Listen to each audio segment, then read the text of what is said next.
Good morning, ladies and gentlemen. Major General Vandal, Command Sergeant Major Spano, Brigade Command teams, Garrison Command teams, and my fellow community members, thank you for joining us here for the Community Town Hall today.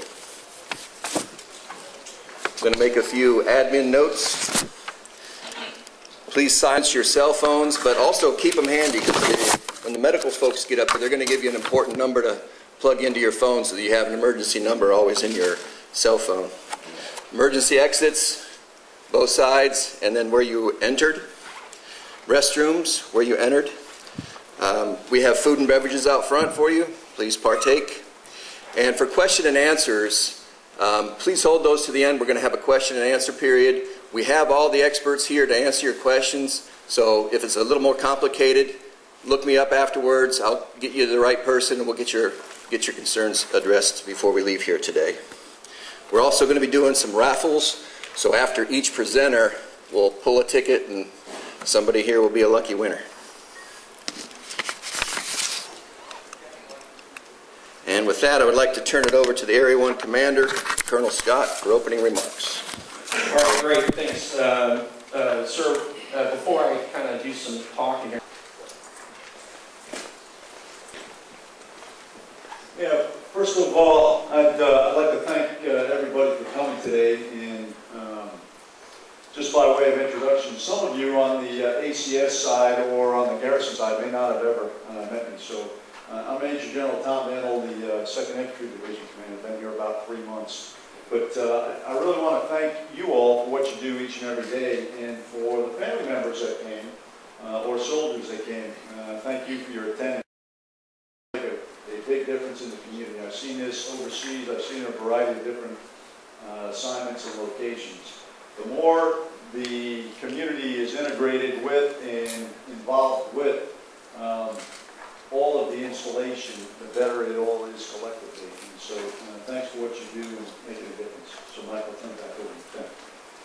Super, sir. I really appreciate the opening remarks. And what I'll tell the community, as a reminder for the folks here in the theater, we are also blasting this out via live Ustream. So we do have a lot of our folks out there that pay attention to this online. And of course, for those of you that are online watching right now, please pull up your Facebook page. And don't be afraid to fire off a question live, and we will get you an answer while we're doing the town hall. There's a lot of things going on right now in the Area 1 Garrison community. As we approach our year-end closeout, we're trying to run our numbers and our books for our budget, which is kind of the behind-the-scenes business. But publicly, what we do is that we are still alive and vibrant here in the Area 1 community. We just had a great summer event that kind of ended the summer during the Labor Day. A fantastic participation on behalf of the community. I think when I ran into all the families and the soldiers out there, I didn't run into one that wasn't having a blast. And so your participation in those kinds of events, like General Vandal was mentioning, is a big deal. Okay? We are in the middle of the throes of trying to implement lots and re-emphasize already existing programs as it relates to resiliency. Okay, and so you'll kind of hear that theme throughout. You're going to hear it from me. I just got off the radio this morning during the boss hour and talked a lot about the re-emphasis of resiliency. But for now, you're going to hear from all the different agencies, kind of give you quick updates on their programs. And with that, I'll give it back to Ronnie James. Again, thanks for your attendance. Thank you, sir. As you can see, we have a pretty robust agenda here. We have a great group of professionals who are going to give you some great information today. And as I said in the front, don't leave here with any questions unanswered. If you're leaving here with a question unanswered, look me up and we'll get you taken care of. I'm going to cover the future significant events, just 3 months worth of calendar real quick. There you have September. You can see we got some, we're halfway through, we're in the middle of Chuseok. Happy Chuseok to everybody. If you have not been in Korea during Chuseok before, it's wise to not travel during this time. It's tomorrow is the actual harvest moon, and that's the actual day of the holiday, and so there'll be lots of folks out and about. You can see that we have Courageous Channel going on. This is a review of your NEO package. This is very important that you have your NEO packages up and ready to go, just in case something does happen, that we can get our folks out of here in a timely manner. So this is a package, NEO package check for family members and those who are going to be evacuated in the event of a NEO event. October, you can see we start out the month with the quarterly volunteer ceremony. We have a couple of holidays there. AFAP conference, 24th and 25th. This is a big event, annual event, where the concerns of the community are taken to the highest level. So you'll see more and more on that as it gets closer. And on the 26th, we have a birthday. Oh.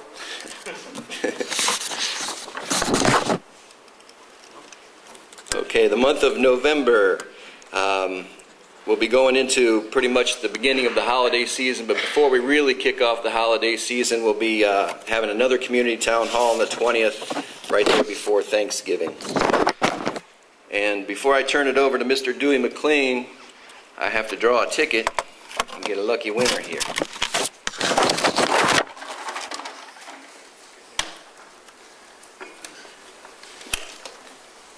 Okay, last three numbers, 661. Bingo! And this is a $20 gift certificate courtesy of AFES. All right. Thank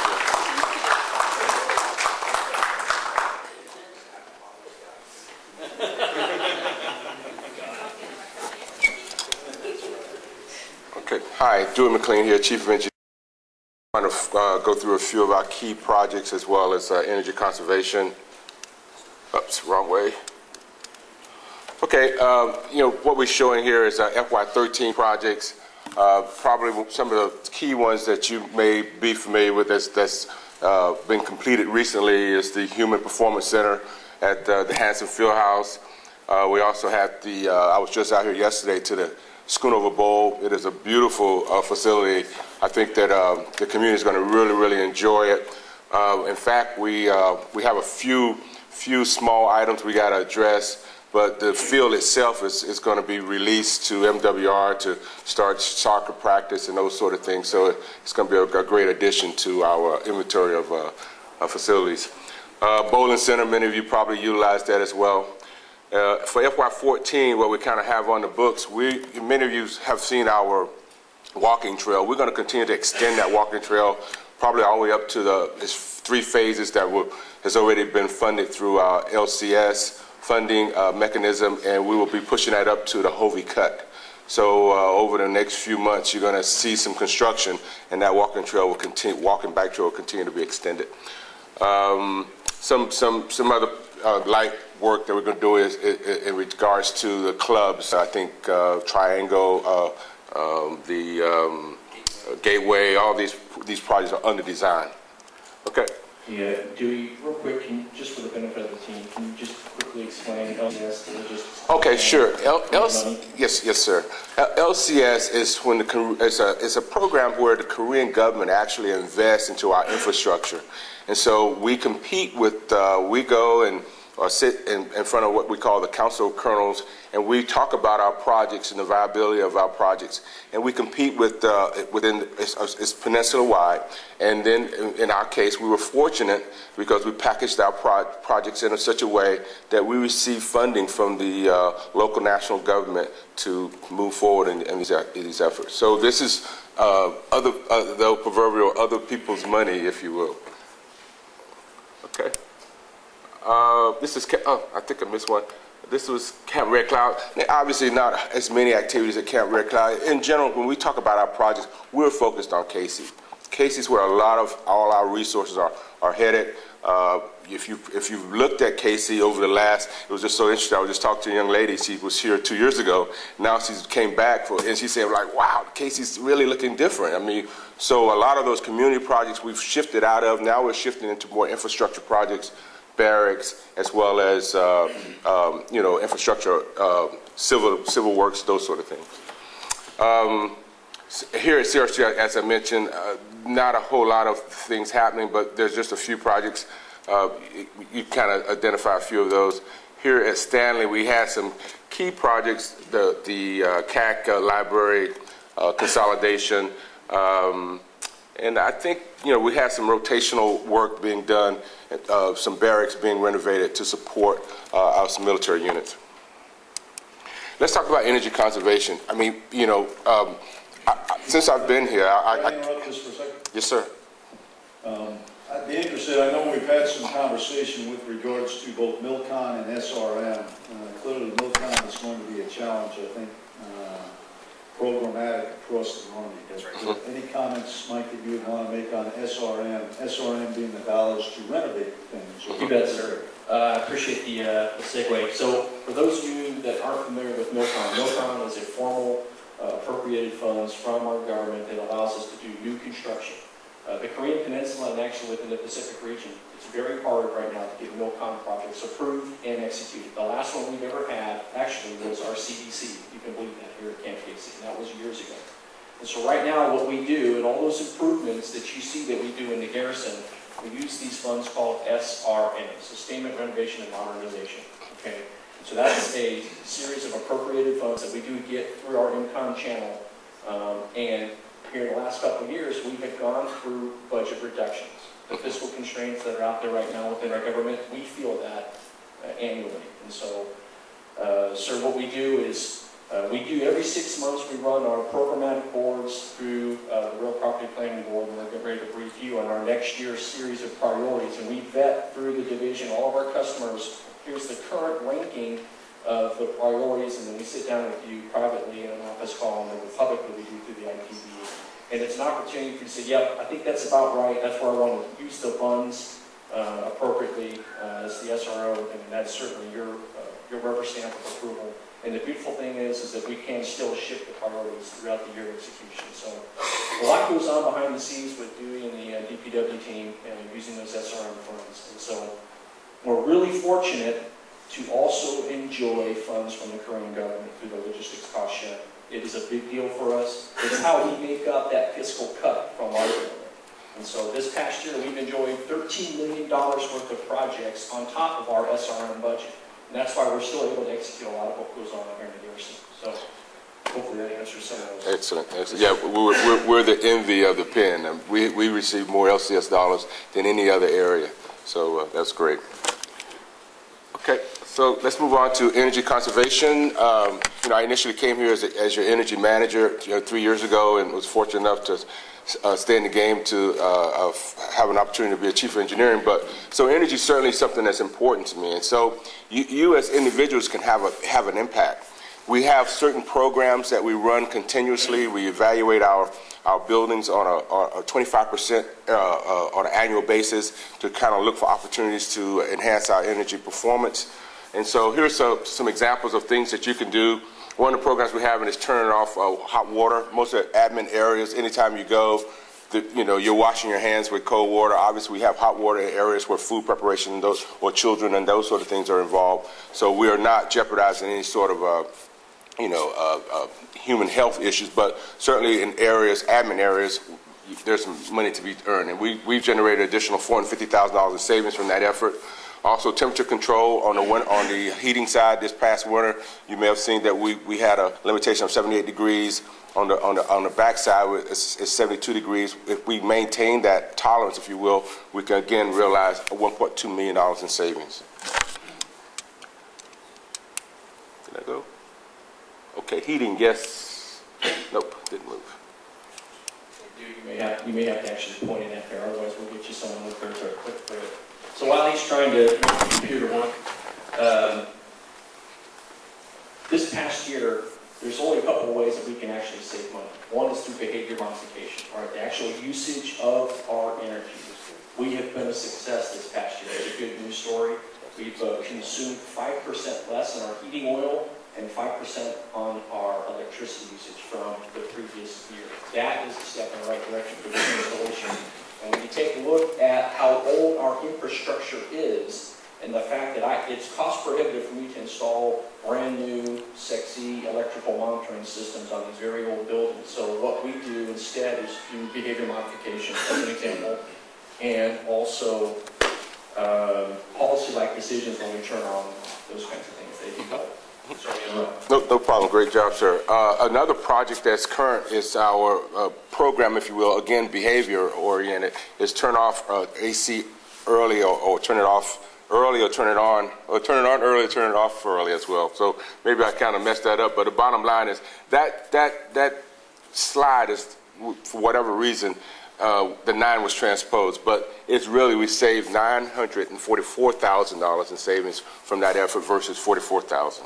Now, again, now with the shut-off program, shut off your computer, shut off your monitors, shut off additional equipment in the office, there's some savings in that as well. I might add, if you have utilizing transformers, even if you're utilizing transformers at home, those will have a huge impact on reducing your bill. If you turn them off, don't just walk out of your home and leave them on, but if you turn them off, disconnect them from the wall, they will certainly improve your overall performance in terms of energy consumption.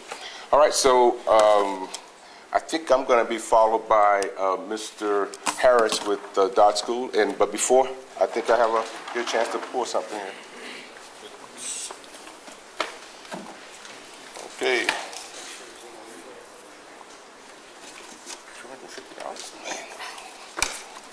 I don't have my glasses on, so, you know, let me see here.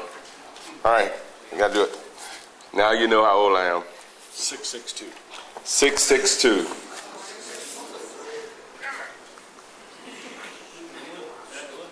No? Round 2?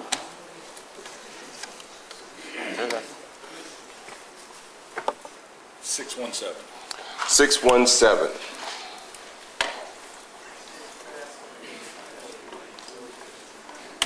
Wow, oh, here we go. Okay. Looks like it's a coupon for $250. 250 bones. Wow. There you go.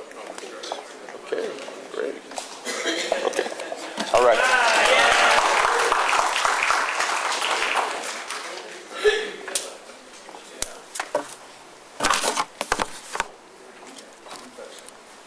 Hi, good morning, everybody. My name is Mike Harris. I'm from Casey Elementary School. Before I get started, I'd like to welcome from our District Superintendent Office, our Superintendent, Dr. Irby Miller, and our Assistant Superintendent, Dr. Judith Allen.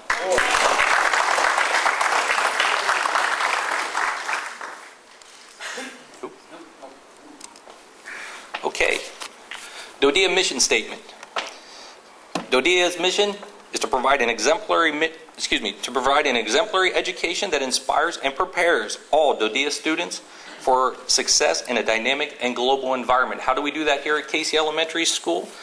Casey's mission, Casey Elementary School develops leaders by providing a challenging education and preparing citizens for a dynamic global community.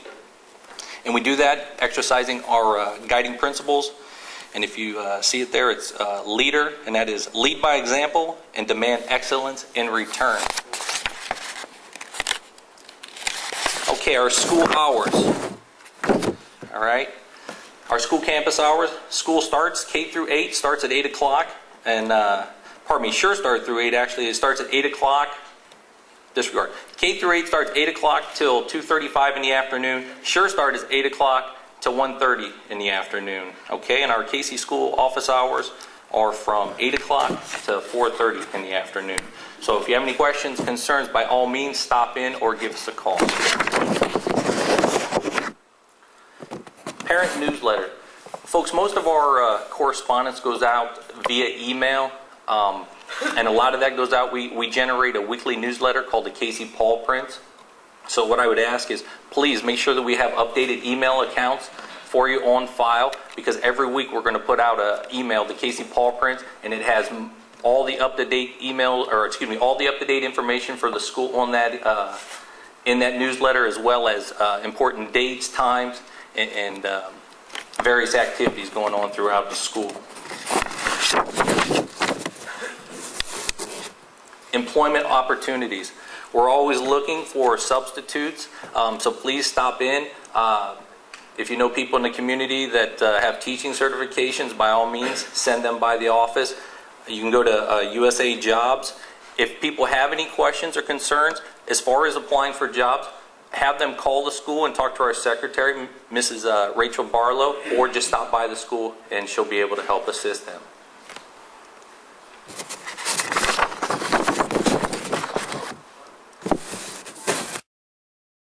Volunteers welcome.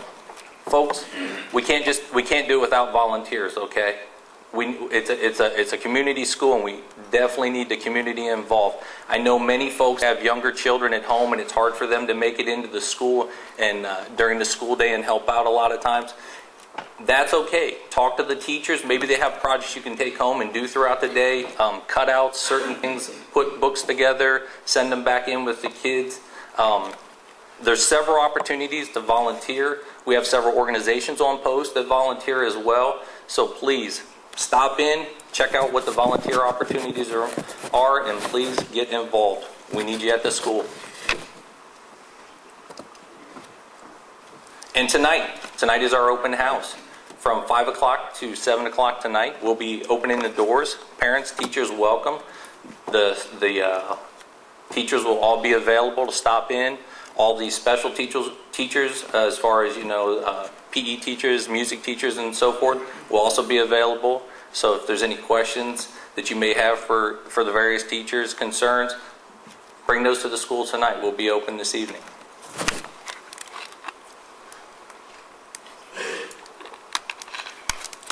If I may add, we are off to a tremendous start this school year. We have over 500 students registered at the school. It's been an amazing start. In the first month, the school is just, tremendous amount of activity going on. Over 500 kids registered at the school. For the school buses, we're pushing over we're pushing just shy of 600 students in Area 1. That includes the Area 1 high school students going south. So it's been a great start to the school year. Okay. Following me, hold on, I got a pick. Sorry.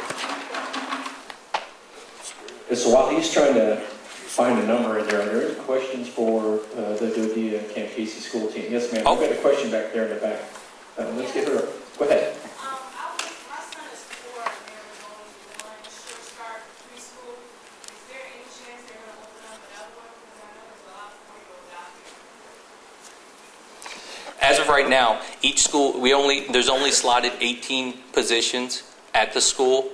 So have you already registered, ma'am? If you've already registered, if there's any PCSs throughout the school, what they'll do is they'll go back and look at those registrations, and if you're selected, they'll notify you. But right now, there's only 18 slots. There's no additional classes. So what I want to do, though, is give you an opportunity there's an alternate similar program called Strong Beginnings that we run through our CDC. Perfect. I know that based upon our ratio and our hiring process, we're going to start that program here soon in October. So ma'am, I'm going to link up with you after this and get your name and make sure that we keep you informed. I think Dr. Milton has something. Colonel Scott, and to Mr. Harris, just to add to that, ma'am, Short Start is not something that Dodea creates. This is from the federal government, so our allocations for Short Start comes from the federal government. We only allocated one Short Start class, which has the 18 and unfortunately, quite a few students who are there that folks are on a waiting list. But as Mr. Harris indicated, just to piggyback on what he's indicated, as someone PCS is out, depending on where you are on the wait list, yes, we fill those slots based on that matter there. Yes, sir. Would volunteers help for the Strong Beginnings at CDC? I'm not familiar with the CDC, sir. I'm primarily with the Dodea school, so someone else can answer that question.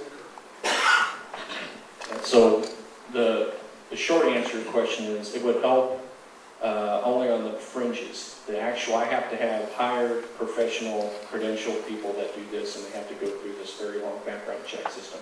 It is something that I have to deal with, and so right now we're working through what we know as the CNACE. It's a national level checks that go back home, and getting the credentialing. The system is overloaded right now because every youth services program from the Army is going through the same process right now. And so I appreciate the question, but right now volunteers won't help directly in allowing the program open any sooner. Good question. Yes, ma'am. Well, I with the gentleman about the I know, like in the States, they have multiple preschool programs for children. And I know coming from just talking with people, even for myself, that it is very vital for 4-year-olds to be in some type of program before they hit kindergarten. And that's just not only academics. This is learning how to interact with children. This is also learning how to tie their shoes or use the bathroom, or that constructive peer pressure that they need to be okay in kindergarten. But once they go in, there's no such thing as naps. You know, there's things that they have to go through. And then what's going on here is that my son's here, and he's not getting the things that he needs, and then when we go PCS back to the States, all they're going to be thinking is about all the stuff that he can't do, like get in the form of a line, social interaction with children, and not look at the fact that, you know, that he is bright and has the academics down. So in the future, are they going to open up any preschool programs? I know most of them are, like you said, by different types of funding. Even the states, you have to go by lottery. But since we're in Area 1, there's not an opportunity to go other places. Is there any alternatives other than CDC, considering that schools has already started and CDC won't even start their program until maybe October? Okay, ma'am, to answer your question, whether or not there's any additional programs, no, our short start programs throughout the entire peninsula, there's only one short start program per school, no matter what size that school is. And the allocation that has been dictated to us by the federal government in terms of our guidelines is just that it's one CDC, and the enrollment capacity is 18, and that's what we have to go by in terms of our policies and procedures.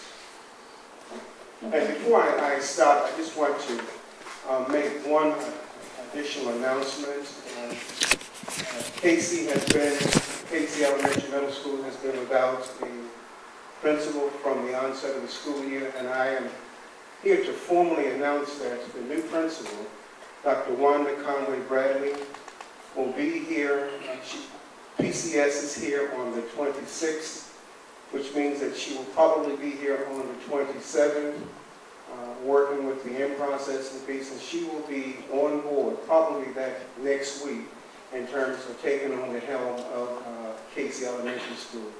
In the interim, I know those of you who are familiar with Mr. Jesus Calderon, who was an assistant principal here a year or so ago. He is here now as the acting principal, but he's going to relinquish the helm to Dr. Conway Bradley in a short period of time. And I have flyers that kind of give you some more information about Dr. Wanda Conway Bradley. She is a veteran principal. Her history is that she is a person who believes in high academic achievement. She's been a person who's been able to help schools that she has been principal at to move to that next higher level in terms of student academic achievement. So she'll be here within the next 10 days to service the Casey community. Barring any other questions, I'm going to turn it back over to Mr. Harris. Mr. Harris, thank you, sir. Thank you, Dr. Okay. 602.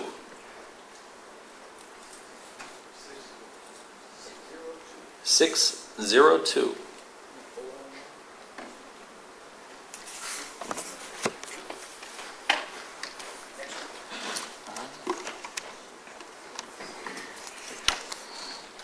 Six, 4, 6.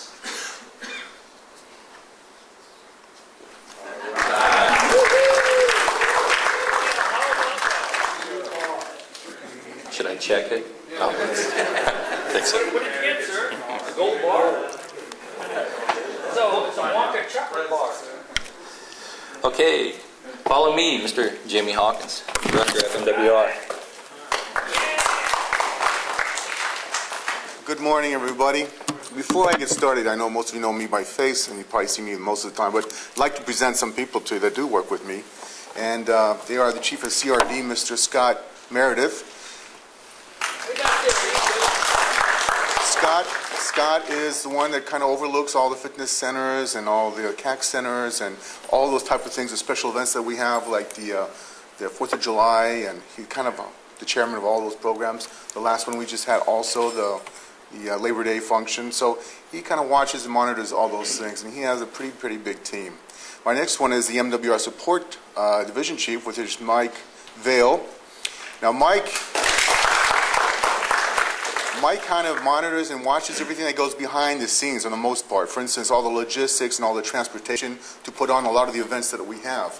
So for instance, like all the food and all the beverages that go to all the facilities that we have, his team basically has that delivered to his warehouse, and from there he exports that out to all the facilities. He also has all the logistics like the entertainment branch, the marketing branch, and our financial management branch as well. And also on our ACS team, Miss Cruz, are you here? ACS Director, Miss Cruz. Family support. So there. And then we have also representing Miss Silka Magahan, who's our acting CYSS Director, Miss Kia Woods. There she is back there. So those are the subject matter experts that kind of keep me up to what's going on, because without them, I would really be out there kind of swimming, sinking on my own. So I thank them all very much for what they do. So let's move on here. Okay.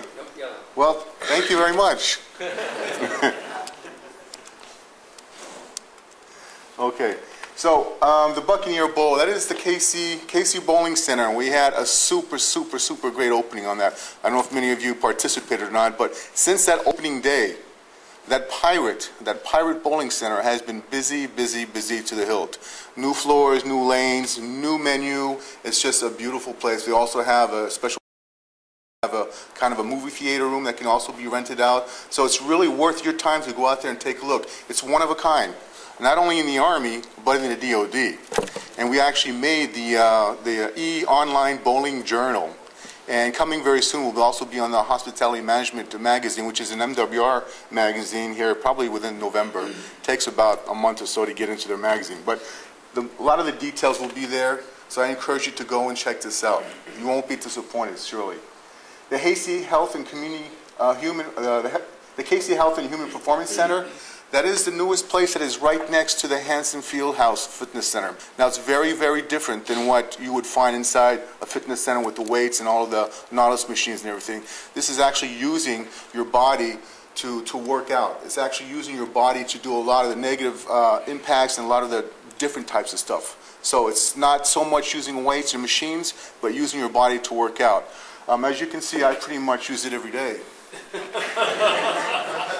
But I would really recommend that you go there and check that place out. It is real.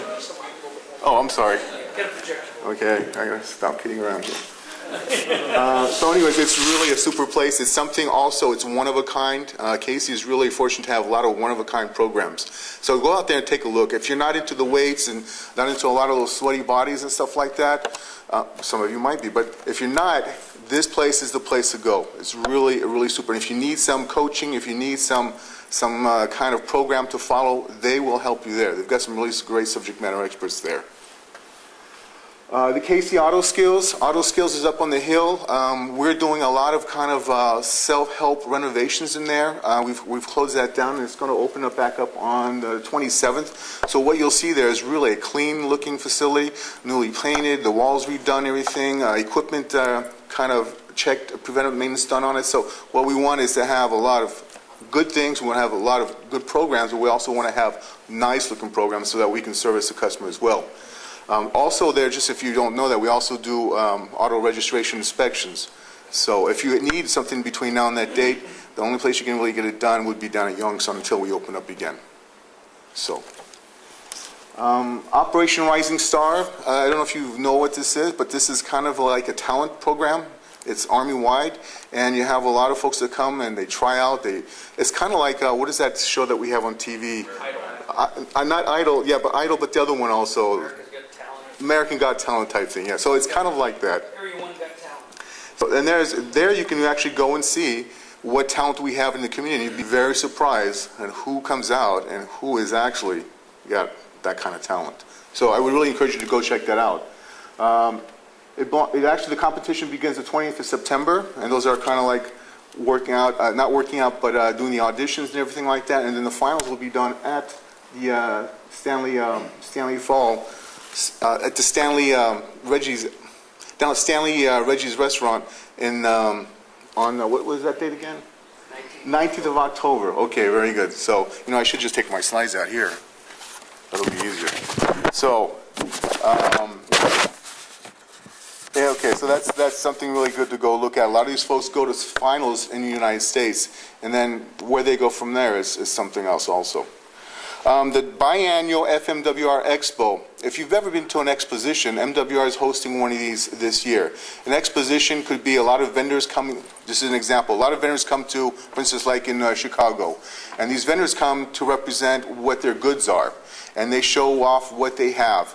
So what we have here is something very similar to that. What we have is an MWR Expo, and we're going to have the vendors being our own team members, our own programs. And at this MWR Expo, you'll see everything that MWR provides. We'll have free food tasting, we'll have free beverage tasting, no alcohol though. We'll have everything that we do in MWR Area 1 available for you to look at. So really encourage you to go and check that out. And that is on the 16th of October. So like it says, a lot of prizes, a lot of giveaways, foods, and lots of fun to be offered. So everybody's invited to this. Also, we also have the Sesame Street show. I don't know if any of you have been to one of those Sesame Street shows, but it is really a super program. The last one I was at was in the States, and you actually have Big Bird and all the team there.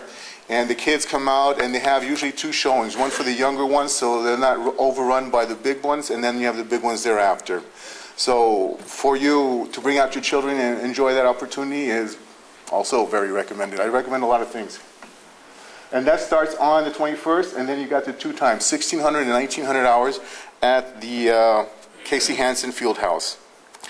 And then for you country western singers or country western music lovers, we have the country western star Aaron Tippin coming here on the 23rd of October at the Casey Carey Fitness Center.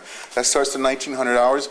I'm a country fan. I know Aaron Tippin. He sings very well, and we're really fortunate to have him coming here. So look forward to seeing you there at 1,900 hours. Bring your cowboy boots, bring your cowboy hats, and enjoy. Also, second slide, we have the ACS. Oh, yeah. I got to move that over, right? Okay. So we have the ACS Volunteer Recognition Ceremony, which is on the 1st of October. This is where we bring all of our volunteers in to recognize their service to the community. It's really a super opportunity to meet those folks who do a lot of things behind the scenes. Those who aren't getting paid, and providing a service to the community and providing a service to MWR or DPW or DPTMS. They work in all arenas. And just to mention a little about volunteer services. Volunteer services, if you volunteer through the ACS program, you're actually considered like an employee. So you're authorized to go and participate in a lot of training programs and participate in a lot of the official functions that we do as an organization. So it's something to look at. I would recommend that you go to ACS, speak to the volunteer service coordinator, and find out what opportunities are there for you to provide your skills and your talents to the community. ACS fourth quarter, oh, I'm sorry, that was the first, okay. ACS Community Job Fair, for those of you who are looking for work, the 26th of September at the Casey Warriors Club. We will have, I believe, Ms. Cruz, what is that, 50 vendors? 59 organizations coming out and looking for people to bring on as part of their team to work. So recommend that you come out there and take a look at that. There's lots of opportunities out there. It may not seem like it sometimes, but they're out there. You just need to kind of find them, and we're going to offer this opportunity for you instead of you looking for it to come to you. I already went through the fourth quarter volunteer ceremony on the 1st of October. That's at the Casey CAG. So the ACS Domestic Violence Prevention Month proclamation signing is on the 2nd of October, which will be at the Warrior Club. The AFAP conference. This is really a super program. Here you can come and speak in a forum which basically kind of provides you an area to come and discuss what issues you may have, what concerns you may have, what suggestions you may have, what recommendations you have. And what we cannot fix here at the garrison level gets actually pushed up to the Department of the Army and Department of Defense somehow, some way down the line. So it's really a good forum to get your voice heard at some level, either at garrison or up at Department of Defense. It will start on the 24th at the Warrior Club with registration and breakfast at 7:50 through 8:30. And then after that we have the commander's remarks at 9 o'clock, Ms. Cruz? 08:30. So you have to eat from 7:50 to 8:30 real fast, and then listen to the colonel without making any noise.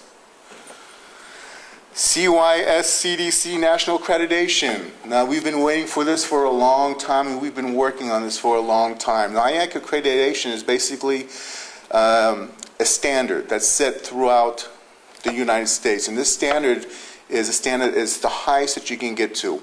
The Army is required to get and meet that standard. So when you go to any CYS program throughout the Department of the Army, you will have that accreditation certifying that they are the top, the best. And we are seeking that accreditation, and we're hoping that they will be here between the dates of the 15th and the 19th.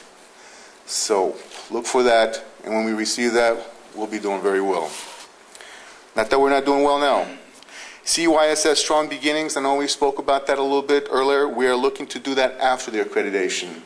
So look for that, and of course, that will come out either through Facebook or through another medium, but you will receive notice either through CYSS or through Facebook or some other kind of advertising.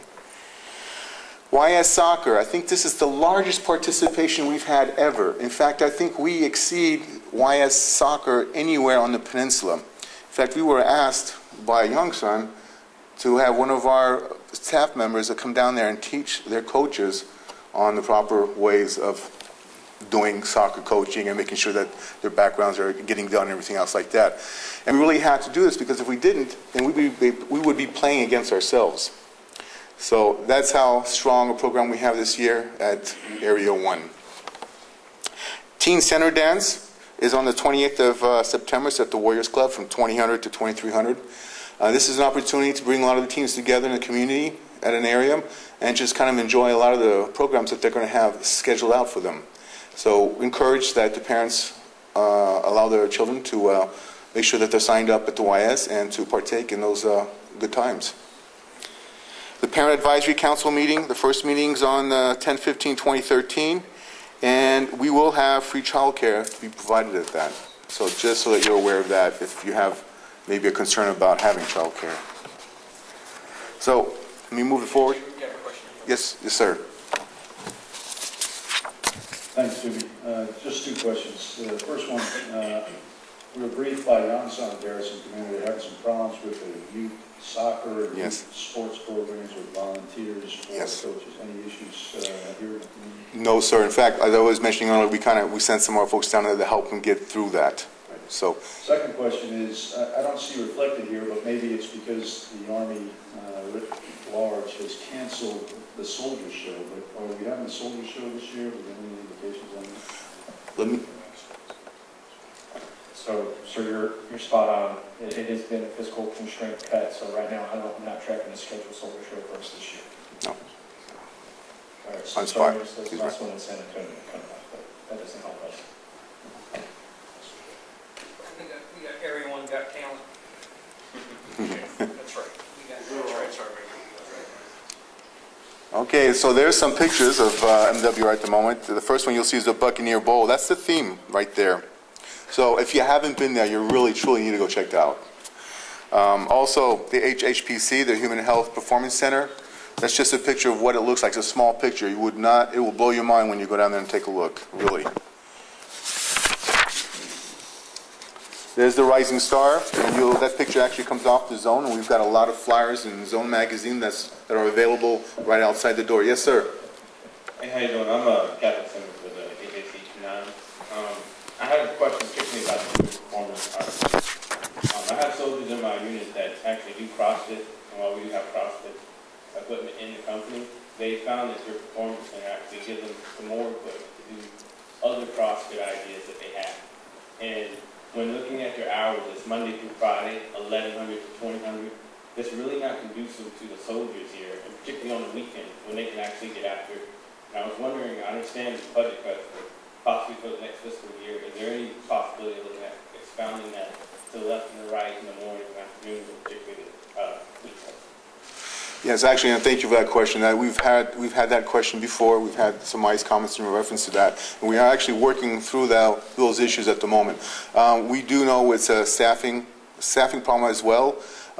Constraints with the budgets, that's a small part of it, but we are working that right now. So, and we want to thank you for bringing that to our attention.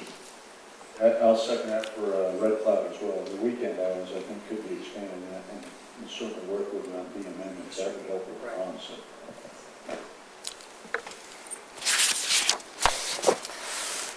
Family Expo at the very left bottom. We really look forward to seeing you at this program. And with that, I will take any questions that you may have. Yes, ma'am.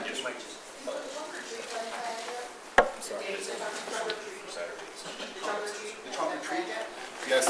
One moment. Scott, what was that date for the trunk or treat? Sorry? 31 October. 31 October. The trunk or treat at Gateway Club. Time? 1500 and 1900. Okay. And we're also doing a trunk or treat at Camp Stanley on the same day, All right. same time. One other question. I want to commend MWR for the soldier sports programs that you all run, football, soccer, and all that. My only thing I would like to raise is in the past, Area 1 used to, or at least Camp Casey, used to design the league so they would spread each one of the times around. So, for example, football, you may have an A league, B league, C league. And what they, in the past, they would spread the times amongst the different leagues so that we would have the best talent go forward to the Area 1 championship and the best opportunity to win the Army and Korea championship. Recently, over the last couple of weeks here, is we've taken the times, like mine. My company is essentially self-kill, and we only are allowed to send our best team from our battalion. Where in the past, no offense, but we used to send 3 out of the 4 teams to the Area 1 championship, and then we would have the opportunity to represent at the Army and Korea championship. And now I think we're not necessarily sending the best talent forward. So that's the only thing I would like to see change. Thank you. Hey, sir, I can. Okay. On that, sir. Okay, so you got 2 different programs. You got the intramurals, okay, 215-1. That's company level competition. Okay, but then you got the Chief of Staff of the Army's program, battalion teams only, that go to the Army and Korea. So you may, that's why you may see just your top battalion team. Is that what you're trying? That might be new. Last year, we won the Army and Korea football championship, and that was the company. Okay. It's just like the same thing. We also said we were runner-ups in the softball league last year, and that was a company league. So unless things have changed that we're not aware of. And they have. Unfortunately, 8th Army has not, they do not want to do the Army and Korea championships. They canceled it at their level for the Korea championship. We will only do the Area championship. And I want to tell you, I think the reason why they canceled is because 2ID was winning everything. They were. I mean, it was 2ID. I mean, they had like 19 points. The next one was 19th ESC with like 6. I mean, it was crazy. So there was really no championship. But I'd at least like to have the opportunity. So Sean, what we'll do is let's take a look at how we bracket you so you don't self-kill as you described.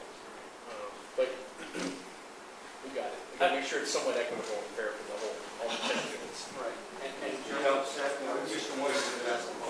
And this is important for the whole community because, and I don't know what really, if it exists as a pin-wide intramural sports competition.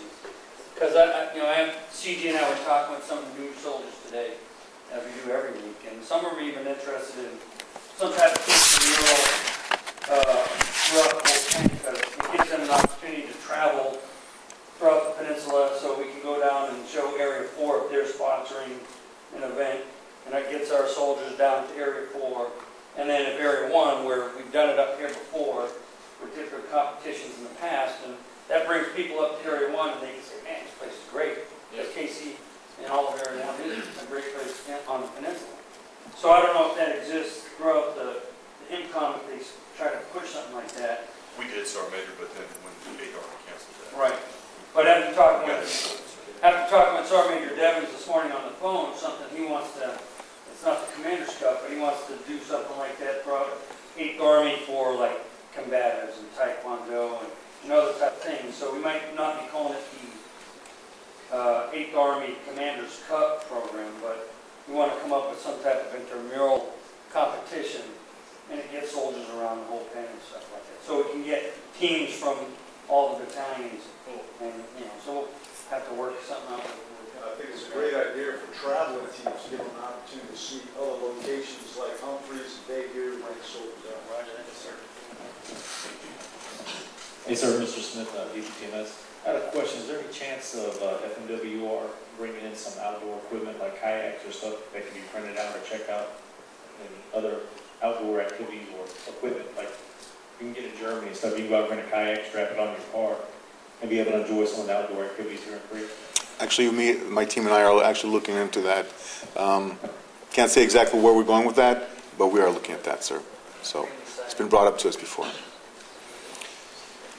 Mr. Just to add on to that, in the uniform side, we got this program. It's called the Warrior Adventure Quest, where platoon-size elements or bigger can sign up for events like zip lining and bungee jumping and whitewater rafting and all that kind of stuff. And it's in a great area. It's about a 2.5-hour drive from here. And families can actually go sign up for it for a nominal fee. It includes your bus travel from Area 1 and whatever, and then you travel back. And it's a great event for families. And it's not all that expensive, but you got to pay for it. Where for the people in digital, it gets paid for. What's that? It's a lot cheaper. Yeah, so if you want to do it on your own, you can do that. So outside of having an outdoor rec where you can go sign for a kayak or a canoe and say, come on, we're going up to the mountains, we're just going to get in the river and go down river and whatever, or go fishing or something, but those things do exist. So. And much of those details you'll find in the Zone magazine. Right. Just I wanted to, on a personal note, I wanted to say thanks to the community, Area 1, for the 267 participants at Camp Stanley's 5K run on 5 September. That is an incredible record. So thank you very much. And then on top of that, we also had on the 31st of August, we had 86 participants in the CRC 5K run. So thank you. 86. If there's any other questions, I can take right now. All right, I thank you very much. I'm getting the hook. So I'm going to pick a number, okay? So number 624. 624. All right, Mr. Elliot Bradley, congratulations. So with that, I will be followed by Sergeant First Class Owens from Finance.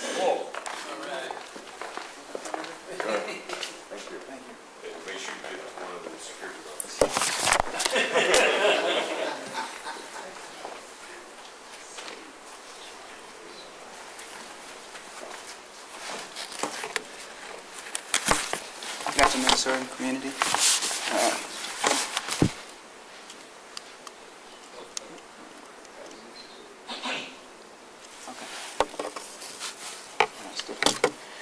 My name is Sergeant First Class Tracy Owens. I'm a detachment sergeant here at 176 Finance down at Depths of Detachment. Our finance support, our mission is to provide finance support throughout the area, throughout Korean theater of operation. And in order to transition to war and execute a full spectrum of finance operations to enable our commanders to sustain their fiscal wartime mission, wartime effort.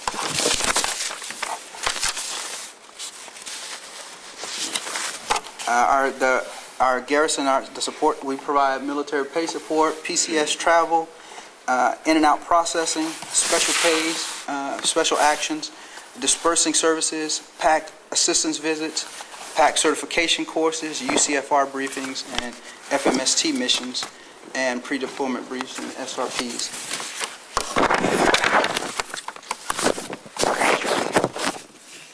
Area-specific entitlements that we have specific to Area 1 are hazardous duty location, hazardous duty pay location, the overseas COLA, and COLA is based on rank, time in service, the location, exchange rate, And we have 3 different rates of COLA. Basically, it's based on the barracks rate. We call it is the reduced rate. As you read on your LES, it'll say without dependents, and it has a 9 code. A lot of times we see that it has an issue.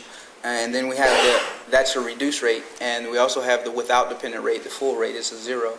And after that, if you have command-sponsored dependents, then it's just the number of dependents up to, it maxes out at, actually the entitlement maxes out at 5 dependents, but we could put up to 8, whatever you have on the system.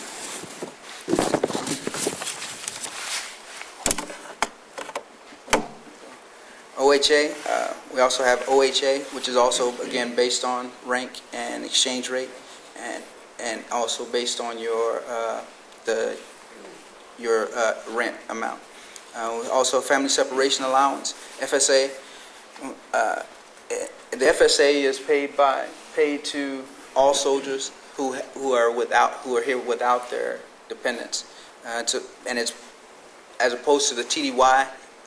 The rate is not based on you don't have to be absent for 30 days. So if you're away from your family for 1 day, then the entitlement continues, and it continues if you bring your family here for a visit.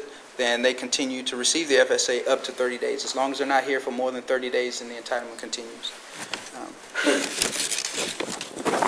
All the E6s and below are considered on a meal card. They also receive the meal deductions on their LESs. The last entitlement is the assignment incentive pay that is specific to us here, AIP. AIP has, in Area 1, AIP is a little different from than the other areas. To receive AIP here in Area 1, you only have to do the 24 months. So if you come here on command-sponsored tour with 24 months and effective the date when your dependents arrive here, basically what the regulation says, effective the date that the contract commences. So the day that your dependents arrive in theater is the day when your AIP starts, here in Area 1. But your dependents have to be here residing with you in Area 1. If your dependents reside in Area 2, and that happens a lot of reside in Yongsan, then they would have to extend an additional 12 months to be entitled to it. So they would have to do a 36-month tour. And if you're here on an unaccompanied tour as a single soldier, the AIP is you would have to also do an additional 12 months. So that's it for AIP.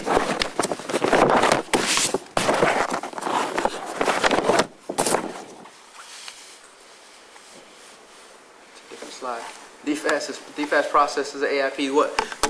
Basically for AIP, the only thing we do, we receive your 4187s. We get the 4187s from the soldiers, and we actually have to send that to DFAS, and sometimes that takes a little while. So that's the biggest trouble, the biggest problem that we have is actually getting the 4187 from the command. So if we can get that part takes us the longest process. But if we can get those as soon as possible.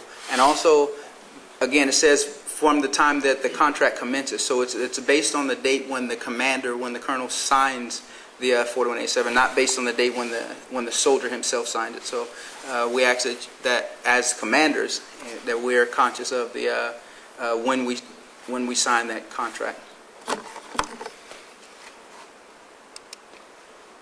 Our hours of operation 09 to 1600 Monday through Friday, except on Thursdays we're closed for sergeant's time all day.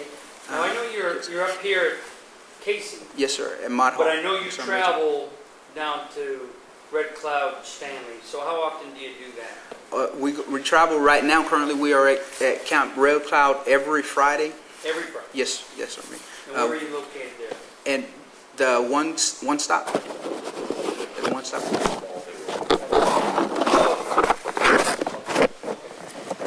Yes, sir. Go ahead. Okay. We actually haven't started going to Stanley yet, sir, Major. But that's the next thing we're going to start doing that next month. Okay. Yes, sir. Yeah, it's probably not in your lane, but the combined federal campaign, any oversight of when that's being implemented should be ongoing right now. But I haven't seen anything, or I've seen any of the flyers go around or the brochures.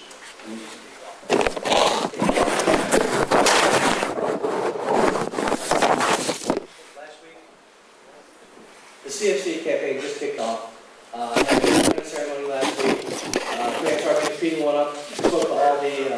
their unit representatives. So please consider donating to CFC. It's one of our biggest causes and charities in the military.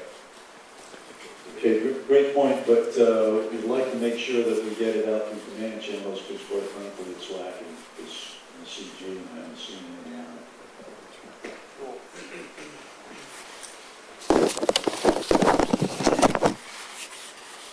Yes, ma'am. Oh, okay. And our dispersing section is open every day. It's closed except Thursday as well, and we're closed for lunch. Ending your question, anything else?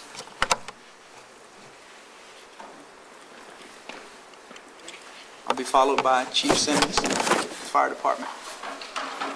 Oh, after I do this.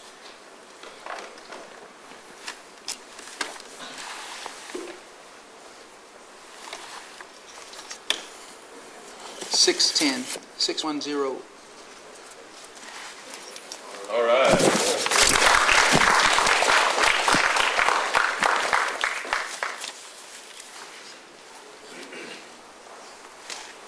What do you win? A box. It's just a box. Well, what's in the box? Come on, man, we gotta know, sir. It could just be an empty box. It's a plain brown box. It's like a box of ammunition. Oh. What's in the box? What's in the box? Now you keep it, Captain. A nice photo case. How about that? All right, Chief. All right, there. All right, yeah, good job. People what they're winning. Cool.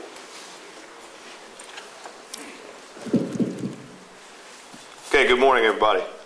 My name is Robert Simmons. I'm fairly new to Area 1, first time in Korea. I'm the Chief of Training for the Fire Department. So just an overview of what my job is it's my job to train all of the Area 1 firefighters, but I also play a role in helping train the community members. So if there are any kind of public safety things or training events, I work with the Chief of Fire Prevention to make sure that we support the community and prepare you for any emergency that you may experience. So I'm just going to give you a brief overview of what the fire department in Area 1 looks like. Some of you may not know that we're as big as we are and what services we offer to the community members in Area 1. So just a quick overview of what we do. Of course, we provide fire protection. That's our job. We put out fires. We're the fire department. But there are various other things that we do as well. All of our firefighters are trained in CPR and first aid. We perform hazardous materials responses.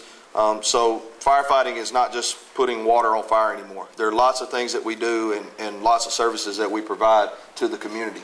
Fire prevention is huge for us. We consider stopping an emergency before it ever happens a greater success than mitigating an emergency after it happens. So our fire prevention section works very hard to make sure that the community members are prepared and are doing the right things to keep themselves safe in their barracks or their homes off post or in their office space. So our fire prevention office works diligently to make sure that we're meeting the appropriate standards so that we don't have emergencies. Public safety education, that's sort of what I talked about in the beginning. Our fire prevention office plays a tremendous role in that, and they do all the building managers training, so the folks that are going around and making sure that we're abiding by the appropriate fire protection standards in your barracks or office space. We're the ones that train those people to look for those things. And then also there are various other public education events that we do. We forged a partnership with the Red Cross and working with them, and you know, we welcome children. So the schools, if there are things that the children need to do, you know, to learn about fire safety, we welcome them into our fire stations. We open the doors to everyone. So you'll see some contact information a little bit later on. If you want to get in touch with us, please do. We welcome that kind of thing. Our locations, a lot of people don't realize how spread out we are. And there's actually one missing here, but we have our fire headquarters is on Camp Red Cloud in building 803. That's where my office is, and that's also where the Area 1 Fire Chief's office is. Camp Stanley, we have a fire station there in building 2502. Camp Boniface in building number 1. We actually have a fire station there as well. Camp Casey is building 2299. It's right in the Y, right up the street here. And Camp Casey is, we refer to that as the Casey Enclave Fire Headquarters. So the Deputy Fire Chief If you need anything on Casey, Deputy Fire Chief Dumont, his office is located in that fire station. So he sort of runs the show over here on the Casey side of the house. We also have a station in building 3914 on Camp Hovey, and we also have Rodriguez Live Fire Complex, and we have a station on Warrior Base. So we're all over the area, and we're doing everything that we can to make sure that the community members and the 2ID warriors are taken care of. Our motto is protecting those that defend America. We take it pretty seriously. Fire prevention locations. We have an office in Camp Casey, building 2362. In fact, it's right next to the finance folks.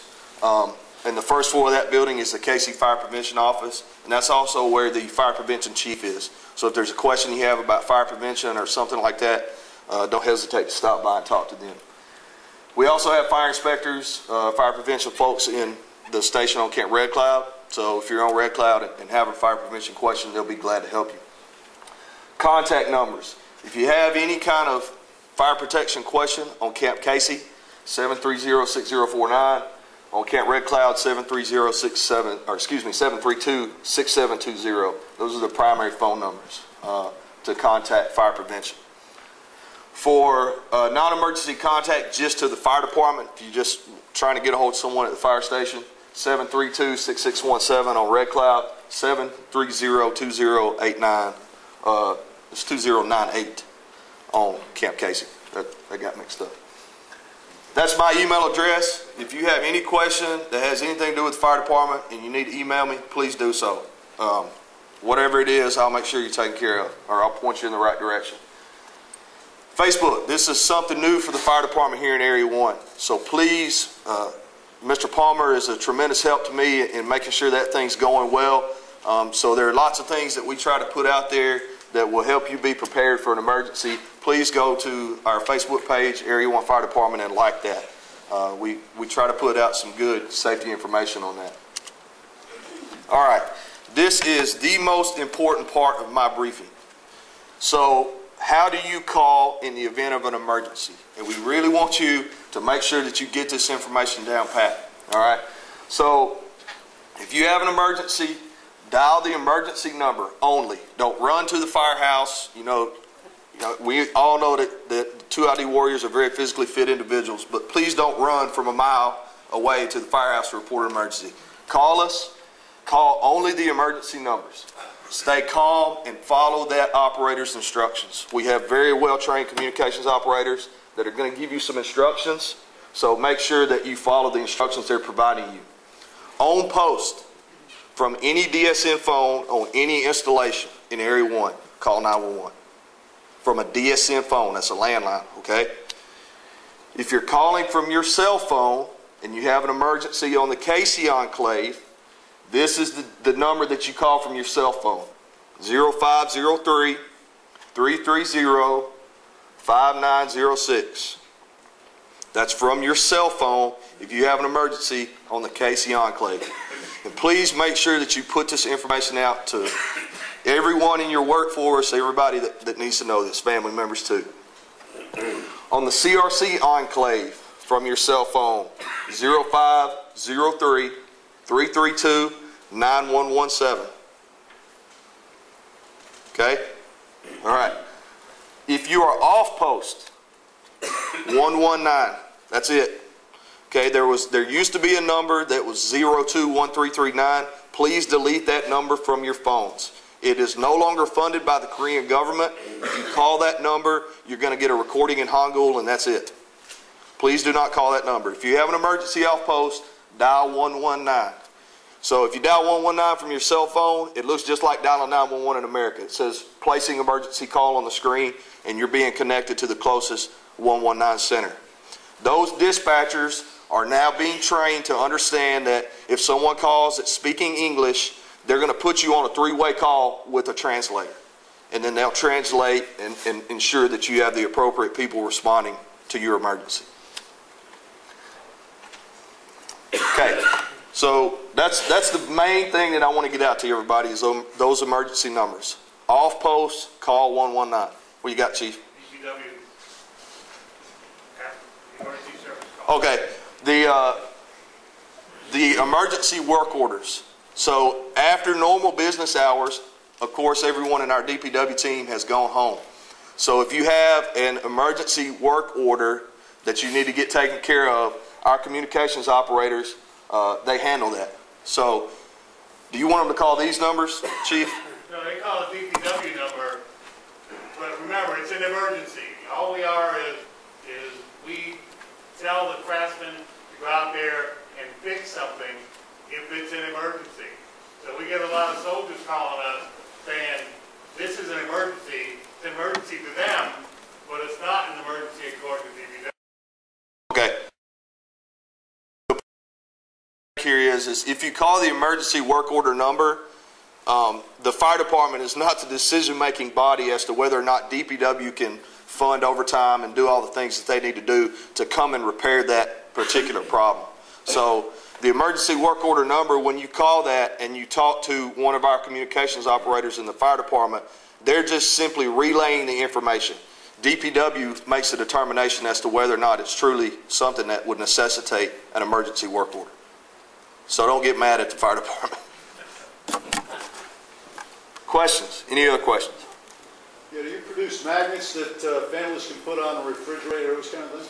We don't have magnets, sir, but what we do, we have a flyer that the fire prevention staff provides those during the newcomers briefings that lists all of our emergency contact stuff. So we give those out and they can hang them on their fridge at home. OIC at the Camp Casey Clinic. So I'm working under Colonel Murray, 65th Med Brigade Commander, and also Colonel Forrester, 121 Hospital. So I'm actually in charge of only Camp Casey Clinic. Just make sure. So actually, I was here 2006 and 9. So just update our slide. So basically, our clinic, especially in Camp Casey Clinic, cover 8,500 soldiers and plus family member. No, it's not. Actually, 6,000 soldiers is cared by the local TMC, CTAS, and then there's a 29 and a 172 TMC, and so we only take care 1,500 active duty soldiers and a family member, which is another 1,500. So about 3,000 patient population is our the medical cover population. So, but the soldiers using our facility for lab, X-ray, any kind of readiness. So, or behavioral health, physical therapy, optometry, audiology. This is all we offer. So it's a kind of soldier care medical home, plus also family medicine oriented clinic here.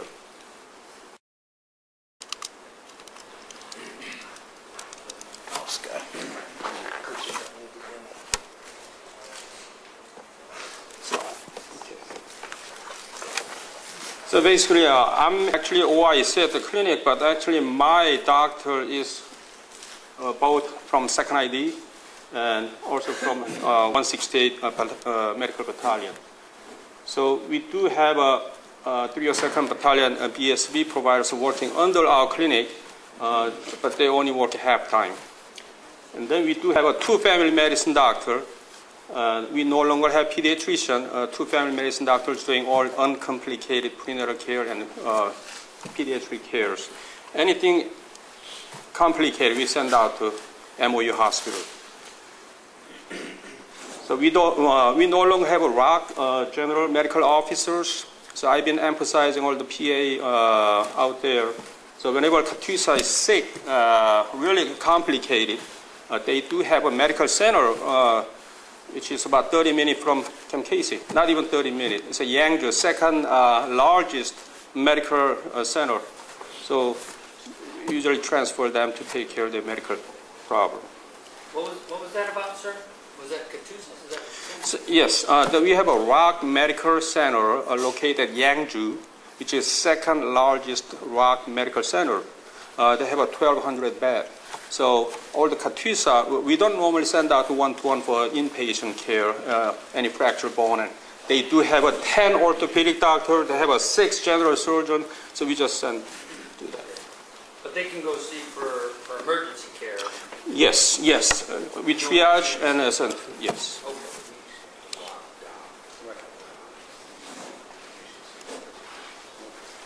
basically, the CRC clinic, is there any change? I see the Stanley has one GMO actually attached because they have a chemical battalion now. Very important information. We've been emphasizing our after-hour care clinic is not the emergency room. Pretty much staff is 24-hour 7 coverage by PA or non-board certified physician. So when they come, they're very uncomfortable to see the 1-year-old with the fever, and very uncomfortable to see the pregnant lady with the miscarriage or something, bleeding, complication. So we've been asking all those category complicated have to go to St. Mary or one-to-one hospital. So if a command sponsor, one-to-one or St. Mary, they don't have to worry about payment and all that. But non-command sponsor, wife and pediatric or some geriatric population who've been here for 30, 40 years, have a financial problem, usually we recommend to go to one-to-one. When they go to St. Mary or any other MOU hospital, they have to pay cash in first. Then they get refund 25 or 20%. But we recommend use those emergency system.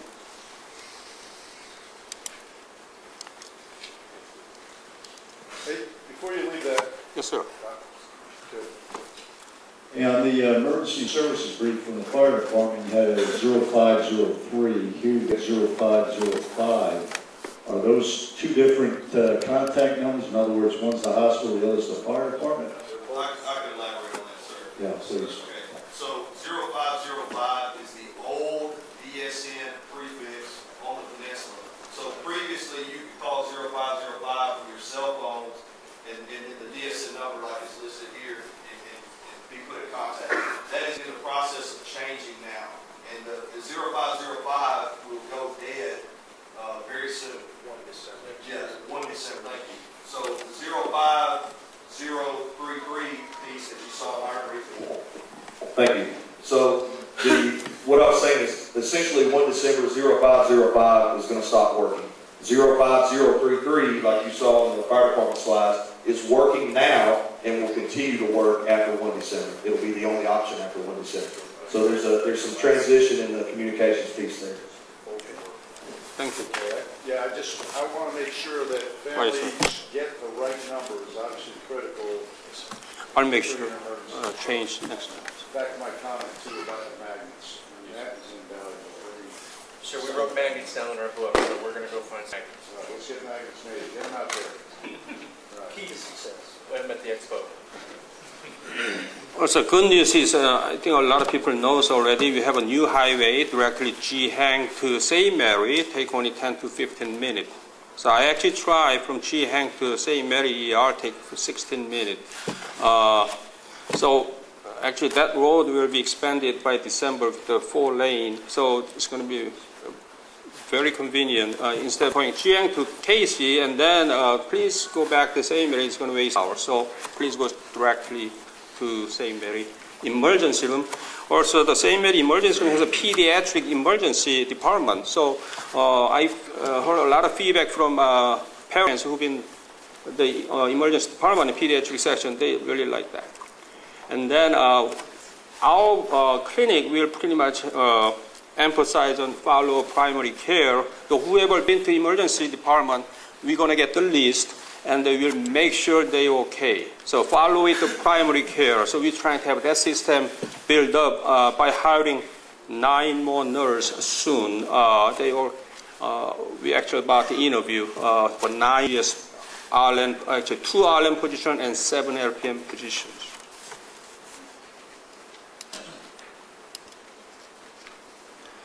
So still we offer space available. We are manned and resourced by Medcom to take care pretty much Tri-Care Prime, which is soldier and family members, especially here command sponsor family members. So how about the other category? We do have right now, except during summer transition time, May through August, a lot of doctors, PCSing, not ready, their credential have to wait. So now actually access is a little better. So when they call, they usually get the appointment within 3 days right now. So we don't really discriminating non-command sponsor, command sponsor at this point, but some more time maybe. What is your command sponsor? Are you command sponsor? I'm sorry, you have to give this slot, but it can happen.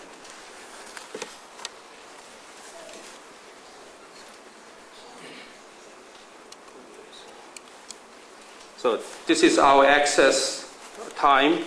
So acute means within 24 hours. So 11.52 minutes, 11 hours and 52 minutes, they can get the acute appointment. Something have cold, sinus infection, fever, will be okay right now. Then usually establishes anything for wear, checkup, physical. Right now, 10 days. Not bad. American guideline is 28 days. Compared to all Army, compared to that, we access still okay. How about no-show rate? 2%. No-show rate. Whenever we got the no-show, without actually calling from patient who's going to cancel, then we actually lose that 2% slot. So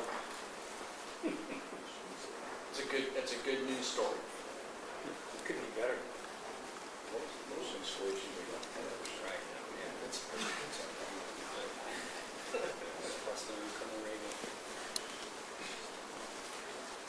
So this is TRICARE cost for beneficiaries, so they have to pay upfront. For example, soldiers who not command sponsor, wife is pregnant, and then they have a 34 weekers and then now contraction. So for example, 34 week, we can deliver baby at the 1-to-1, but we don't have a NICU, neonatal intensive care unit. They have to go to someplace else and MOU has a NICU. So 1-to-1, whenever we call from our after care clinic, we have a 34-year-old non-command sponsor, where even command sponsor have bleeding and contraction.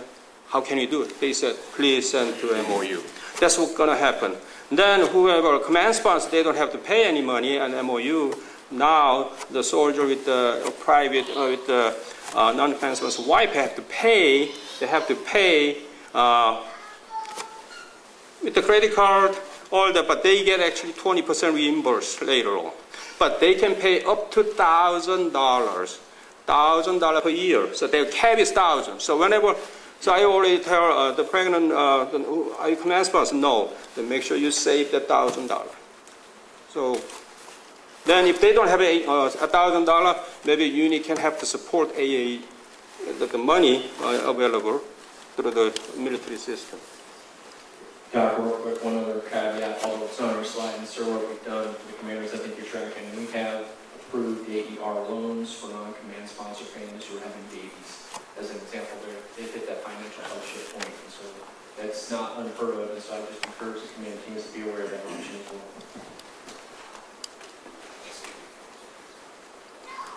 So Dankook University International Hospital in Ilsan is is too far away. We're not really using their facility. So we really have a Ujeongbu St. Mary Hospital. It's the oldest and largest. Their hardware, the building is about 50-some years old.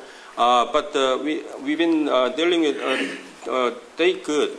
We didn't have really any bad case, any patient complaint, other than language barrier. But now they have a good international clinics. They know exactly. They're very sensitive about. We really care about, especially infection control. They really work on that issue.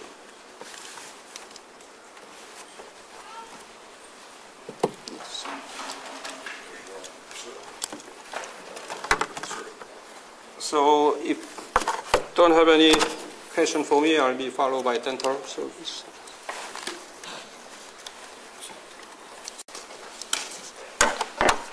So number last three is 615.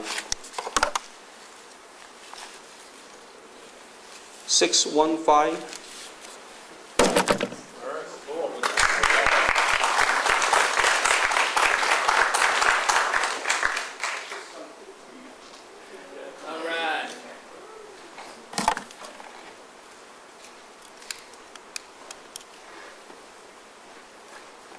Good afternoon or good morning?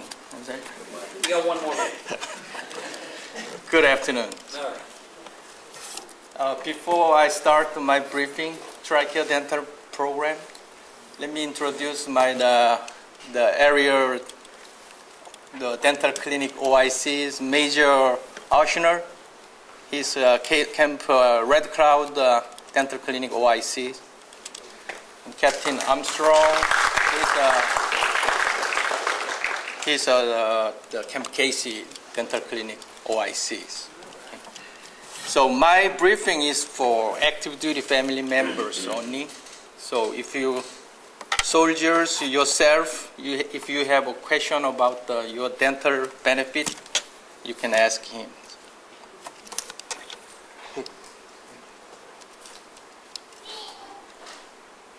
Okay, TRICARE Dental Program is probably you are familiar. That's only family members of active duty. Okay, and then not all dependents, but spouse and children. If children are under your dependencies, they are eligible for the receiving TRICARE Dental Program. And then also National Guard Reserve Service members and their family members are also eligible, but different premiums. Premiums a little high.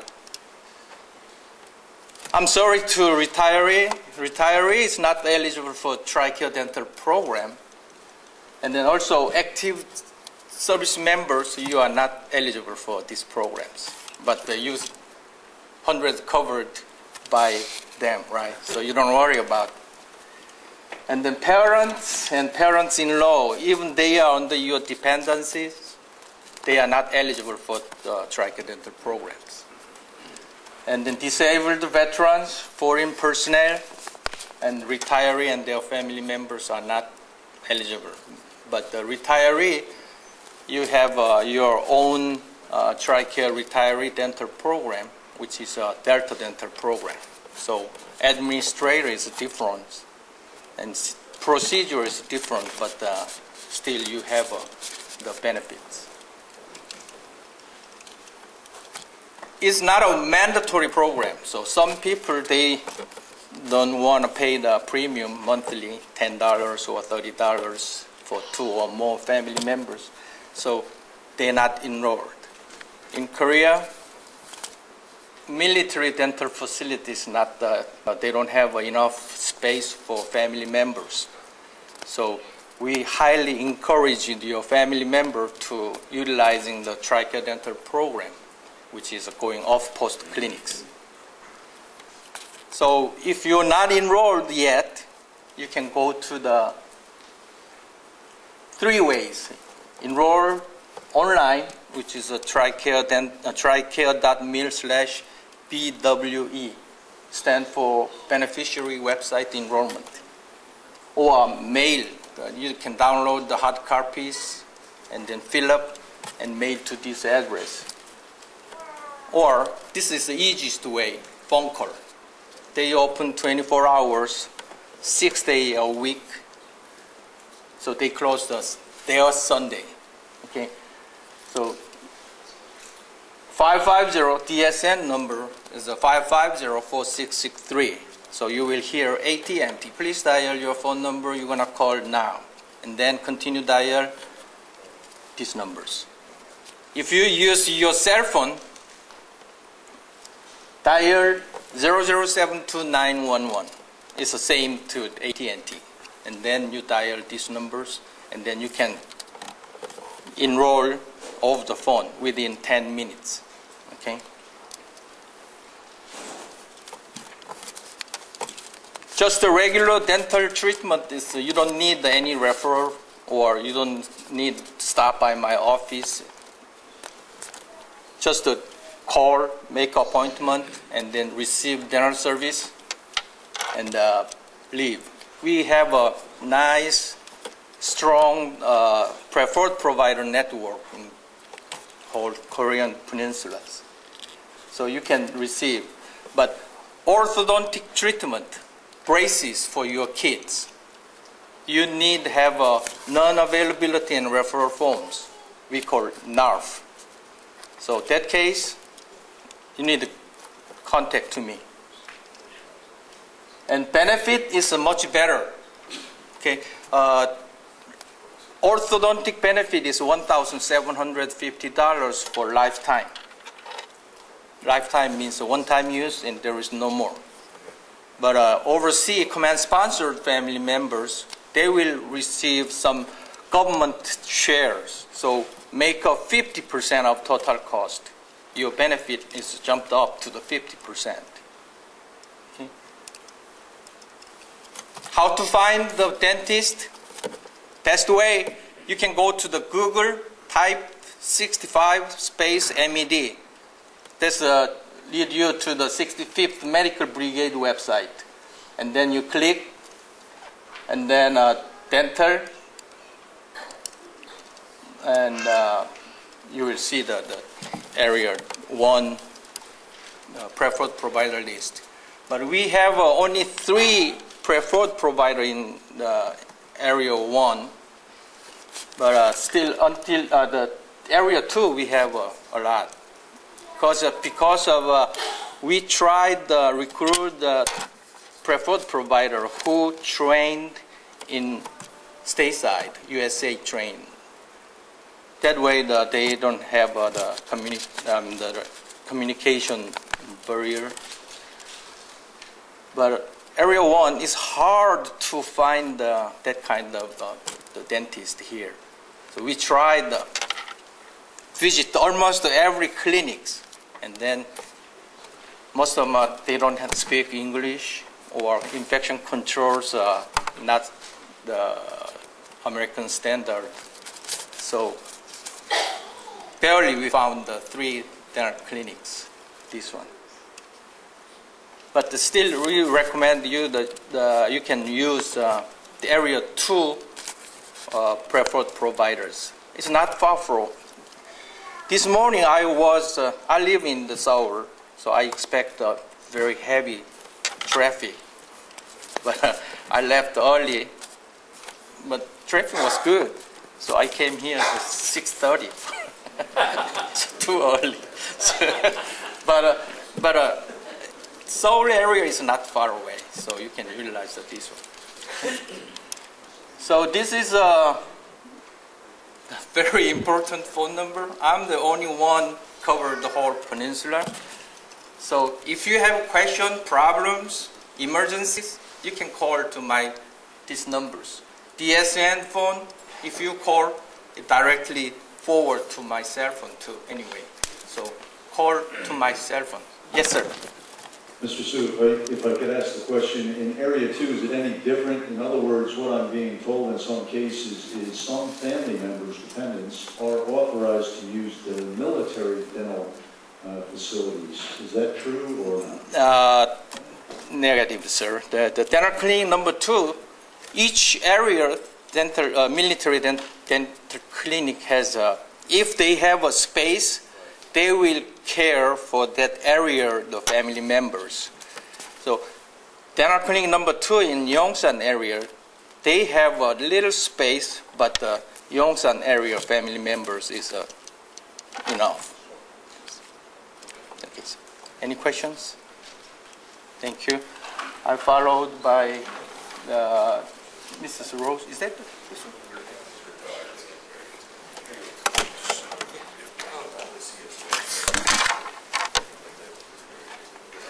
I have brochures in the entrance, so that you can grab, and there is my name and everything.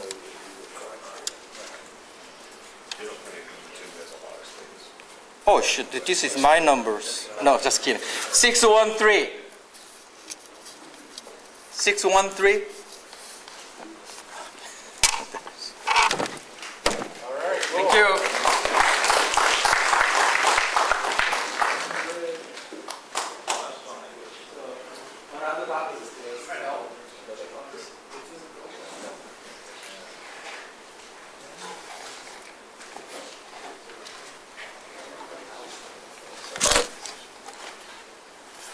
Hey, good morning, sir.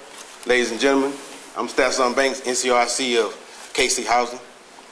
Some first class card is here somewhere. He's the NCRC for CRC. These are the numbers and the hours that you can get in touch with KC Housing and CRC. We're located in building 2440 Mon Hall and building 267 at Red Cloud.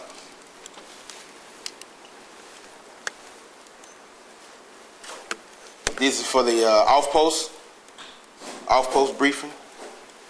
8:30, 13:30, 13:30 only on Thursdays. All right. And 8:30 in the morning on Fridays. These are our shortages for the off-post. They are on order right now. We're waiting on them to come in.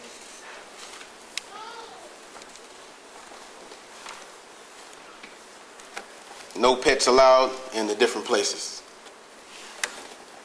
World Meridian, Humanville, Import. All right.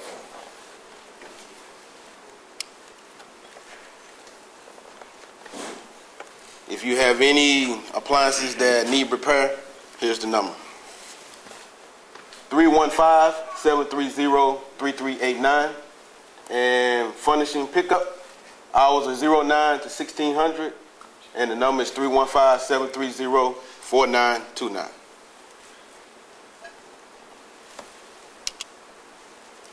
I'll be followed by, if any, no questions, I'll be followed by Mr. Allman, DOL. Yes, sir.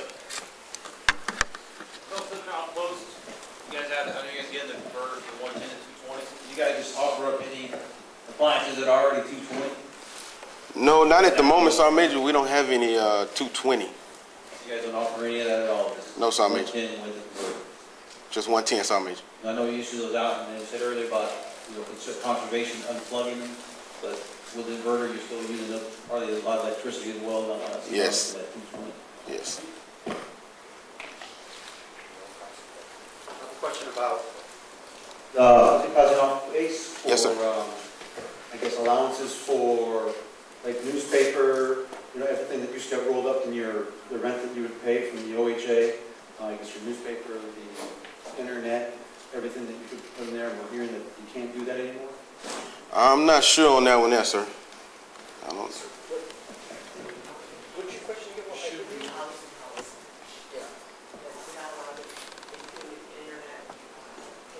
Negotiate your contract, right? You're not right. And they told, all right, so we'll look into that. I know that people negotiate their water and water in their housing. They they can get newspapers. What else? Internet, okay, TV, and everything.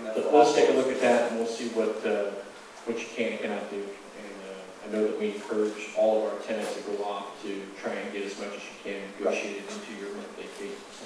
Okay. All right. Thanks.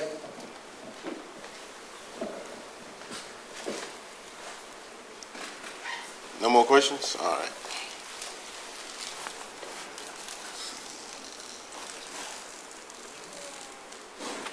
Six 638.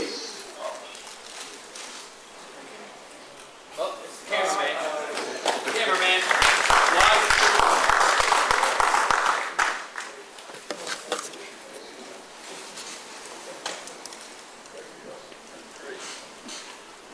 Afternoon, sir. Elgin Allman, Chief of Plans and Operation at the Logistics Readiness Center. Mr. Williams is on leave. Okay. Basically, we allow pets on the buses. The last guy didn't allow pets. If you have, for small carriers, you can hand carry it on the bus between CRC and KC. For larger ones, you can put them under the bus, but not under the wheel, in the storage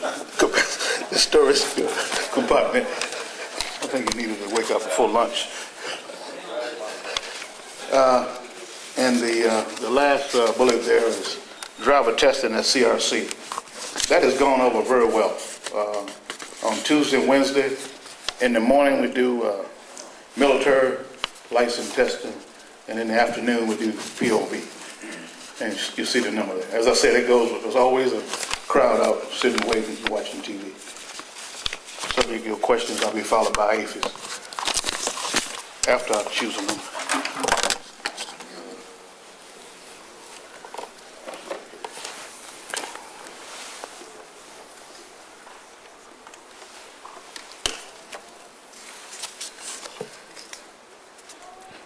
And the number is 665.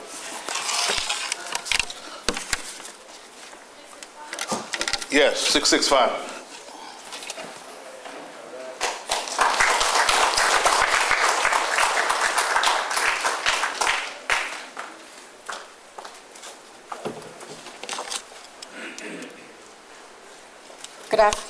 Good afternoon, Gloria Cho, APHIS General Manager. E-receipts. At the point of sale in any retail facility, you now have the option to print your receipt or get it sent to your email address. So at the end of the transaction, the PIN pad will ask you, do you want your receipt sent to your email, printed, or both? Military Star Card is a benefit for the military community. It offers you many benefits. As you already know, you get 10% off your food orders at any food facility if you purchase with your Military Star Card every day. On every Tuesdays, we have signature deal days where one item is selected, and if you purchase it with your Star Card, you get a discount. This Tuesday, the 24th, there'll be 10% off any purchase of your watch if you purchase it with your Star Card. At the gasoline stations, 5 cents automatically off per gallon if you use your Star Card. The 5th through the 7th of October, we have a promotion where you will receive 10 cents off per gallon with your Star Card. If you don't have one, we have applications up at the entrance. Okay. For those of you with children in school, even if you had an account for your child last year or last term, you still need to update. So please go to the CRCPX, Stanley PX, or KCPX and update your account. If you don't have one, we can open up a new lunch account for your student. So visit the customer service in those 3 facilities. Late November is an estimated time frame where we will open up Western Chosun Hotel Bakery in the current USO building up at Casey. They will be baking over 100 items right from the kitchen at the bakery in the building, fresh daily. They will do deliveries throughout Casey and Hovey, and they will also have in the building conference area for you to take out catering services, or you can have a party, or you can have your children just play in the play area. So it'll be a new addition to the community. Also, if you don't already know, if there's an item in any facility worldwide and you would like it, we can get it transferred to you to any facility up in Area 1. Just see one of the managers at any facility here in Area 1. And I will be followed by Ms. Fredericks from DECA. If there's no any questions, yes? Is there any chance to get 1420 appliances into the PX? Because all the housing is all post housing up here in Area 1, so everything is 220. And like in Germany, you go in the PX, you get 220 appliances. And I know some appliances are available on the Korean economy, but the benefit of getting them in the PX is that English menus or English controls. Because what I want to try to do is avoid having to use a transformer, because that increases energy costs on it. It gets kind of expensive. The 220 stock assortment in Europe is not adaptable to use in Korea. We do have an end cap of 220 merchandise in the KCPX, and also there's a 4-feet section of 220 merchandise in the CRCPX. So we do carry appliances such as microwave, mixers, coffee machines, and 220. And the buyers are also looking at adding additional stock assortments, so they're working that now. Any other questions? Thank you.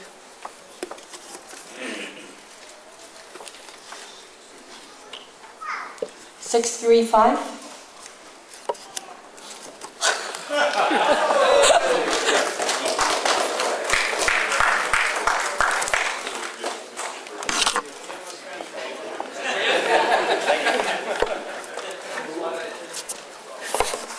Good afternoon, everyone. My name is Lana Frederick. I'm the store manager at Camp Stanley Commissary, and I will be giving you all your Area 1 commissary updates. The store managers are Miss Jessica Crowell at Camp Casey, myself at Camp Stanley, and Miss Osha Crenshaw at Camp Red Cloud. We have 3 new managers. At this time, I'd like to introduce Miss Crenshaw joining us to Area 1, Camp Red Cloud, store manager. She's coming to South Korea from Orote Naval Base in Guam. All right. Commissary Express Line newsletter is a newsletter that's provided to you directly from the store managers. If you're interested in further updates, store specific, just speak to any of the managers afterwards regarding the Express Line. Commissary operating hours, no changes. All Area 1's operating hours are the same. Camp Casey closed Mondays, Stanley Monday, Tuesday, and Camp Red Cloud on Wednesdays. Back to normal hours. Yes, furlough done. Everything is back to business as usual. Employment opportunities in Area 1, currently they're a little limited. There are, however, a few positions out there. You just have to go to USA Jobs and apply. If you'd like to speak to us individually afterwards, we'll be more than willing to provide you the information regarding employment with DECA. Holiday operating hours. Tomorrow, all Area 1 commissaries will be closed for Chuseok. And the next holiday, Columbus Day, the stores will be open regular hours. Safety news, and that's it. Any questions? No? Thanks, Lana. We're good, no problem, sir.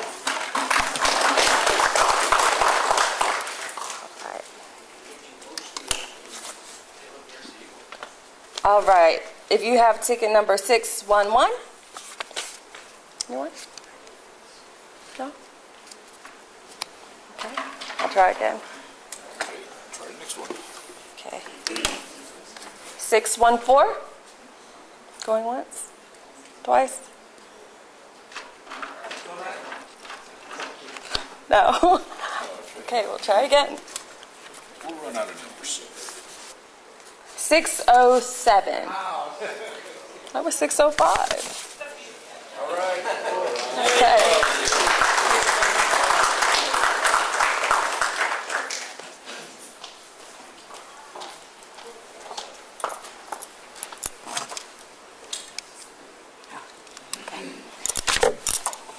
I'm Sally Hall, the Area 1 Boss Advisor. Good afternoon, everyone.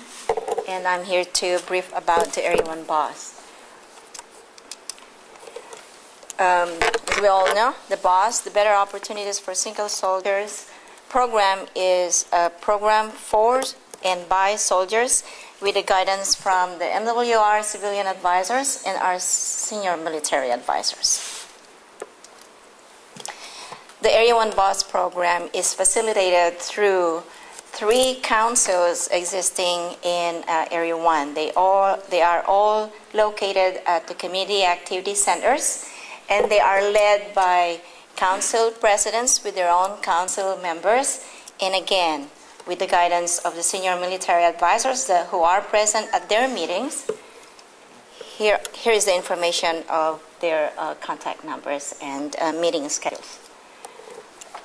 Our council members at all locations meet every week, except for CRC, but which we're getting ready to do their weekly meetings too, to plan, schedule, organize, and coordinate events for our single and unaccompanied soldiers from recreation and leisure. They also discuss quality of life issues and concerns, and provide volunteer opportunities for our soldiers.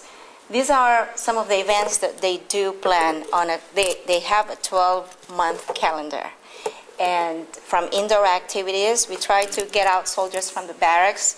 Interested in video game, we provide tournaments instead of just having them play at their barracks. Outdoor activities, We are regular customers of the outdoor activity for MWR, competing with, no, not competing with Warrior Adventure Quest, but we do compete with numbers of the number of soldiers participating in outdoor activities. Leisure trips, we send them all over Korea. We've been to the Mud Festival down south.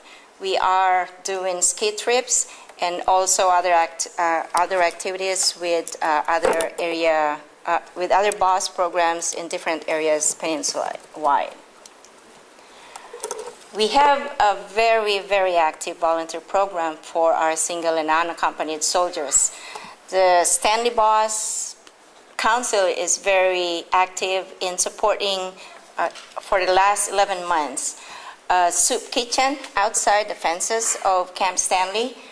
15 soldiers every other Friday go out to the Ganong station and support feed about 300 to 400 less fortunate local nationals outside Stanley Camp.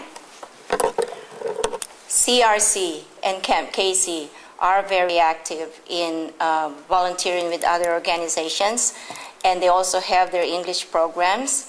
But all of them, and I would proudly say that all of them are very active, all of the councils are very active in volunteering and supporting MWR events, especially the special community events. We did have the Casey Lanes reopening with all the pirates, and they're all single soldiers and volunteers. We had a total of 47.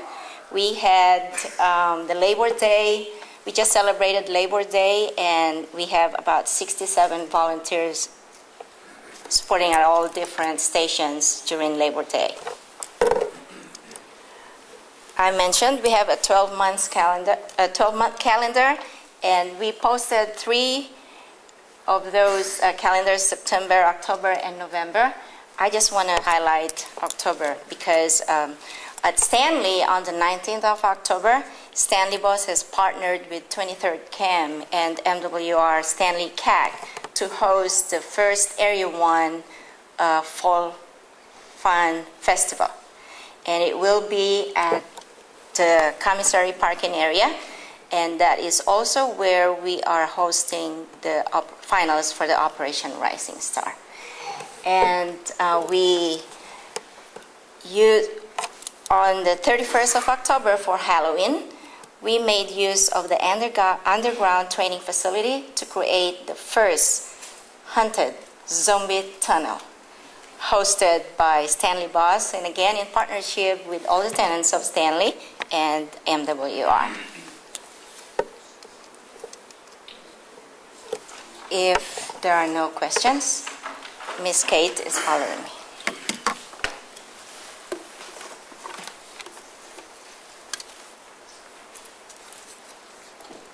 $657.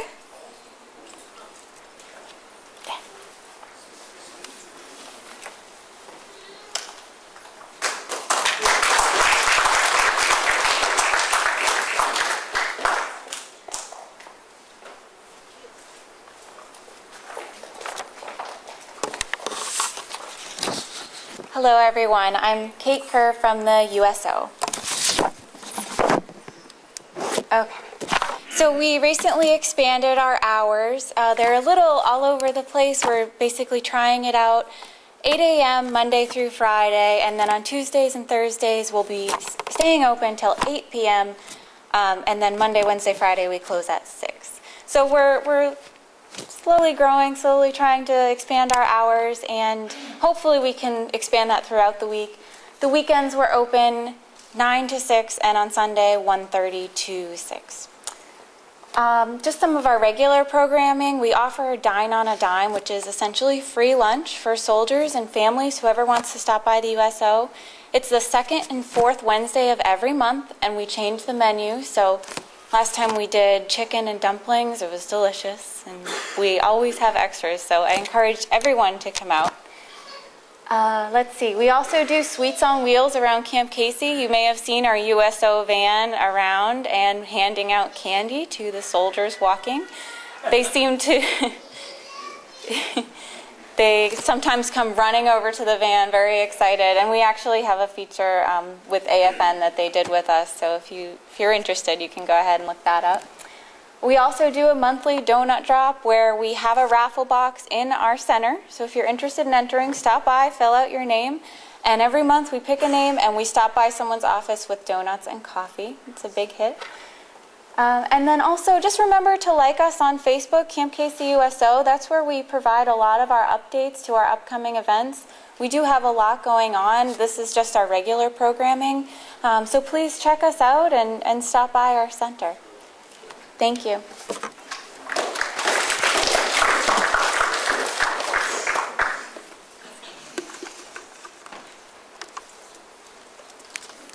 Okay, 619.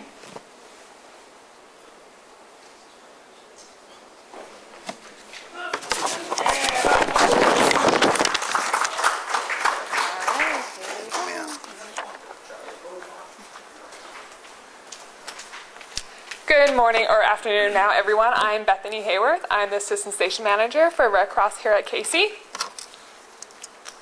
And so I'll be talking about services to armed forces today. For services to armed forces, this is overall what Red Cross has to offer the military. Here at KC and Red Cloud, we focus on emergency messages, health and safety classes, and volunteer opportunities. Our Red Cross number for emergency communication messages is 1-877-272-7337. That is manned 24/7 by 4 different call centers back in the States. So whether it is Christmas Day or 2 a.m. on a Saturday, you will always have an answer. And our office number is forwarded to that number after hours. So if you're calling from a Korean cell number and you can't reach a 1-877 number, you can use the 05-033-08-3184 and reach the call center as well. So for the emergency messages, they're, like I said, 24 hours, 7 days a week, and anyone can start a message. It does not have to be the soldier. It does not have to be the family member. It can be a third party at a hospital, a police station, or a family friend. So really, anybody can start a message for you. The situation is that it must be an emergency. It cannot just be, my son fell down. It needs to be a legitimate emergency, an accident, surgery, a breakdown in childcare, or financial hardship. Births no longer count as emergency messages. If the soldier is unaware, the Red Cross will still send a message, but it will not guarantee emergency leave. And it needs to be an immediate family member. So those are going to be your siblings, your spouse, your dependents, your in-laws, sometimes your grandparents. And then if somebody else raised you, that will count as well. And it must be verifiable. So the Red Cross must be able to verify the situation going on, which allows command to have more confidence in the emergency and why they're granting emergency leave. However, command can grant emergency leave without a Red Cross message. And the information needed will have to be all the information about the service member so that we can track them down and deliver that message as quickly as possible. So make sure your family's back home, know what company and unit you're with, your phone number, your rank. Many spouses don't seem to know their soldier's rank, so make sure your family members know. For our health and safety class schedule, you can always call our office at 730-3184. And we offer a few different classes. For CPR, we have classes every Saturday, every second Saturday of every month. They are $55, and the certification is good for 2 years. We offer instructor training. We love our instructors. We want more of them. So once you are CPR certified, you can become an instructor. It is a 2-day course. It is $250. We also offer babysitting training. The certification is lifelong. It is $45, and it is every other month, third Saturday. Recently, our numbers have been down, so if you do have any children you want to send through, or adults are welcome as well, send them our way. And lastly, we partner with our aquatic center to do lifeguard training. It is a 4-day course where you're learning your lifeguarding skills, and also CPR for the certified rescuer. It is $135. And while some of the classes, like the CPR instructor, may seem a little expensive at $250, back in the States, all the classes are twice as much. So back in the States, if you wait to do your CPR, it's going to be $110 or $500 for instructor. Lastly, we have volunteer opportunities. Over 96% of Red Cross staff are volunteers, so without volunteers, Red Cross would really cease to exist. We have volunteer opportunities during the work days, after duty hours, lunchtime, weekends. Whatever somebody wants to do, we can make it work. So that sums up Like I said, our office is located in the ACS building, and we are open Monday to Friday, 8 to 4:30. We also have an office at Red Cloud that will be opening up next week again as well. And a quick plug for an event we have coming up. On September 28th, Red Cross is hosting their National Preparedness event in the Gateway parking lot here at Casey from 12 to 5. The fire station will be out there with their truck giving tours. Thanks very much to Chief Simmons for that. They'll be out giving tours, and then also demonstrations with their laser fire extinguisher. The MPs will be out there doing fingerprinting. USO is helping and raffling off some products. We, AER, NEO, weather will all be there. So come out, support. There's going to be a dunk tank also. Teachers are setting that up. So come out, support, and we will see you there.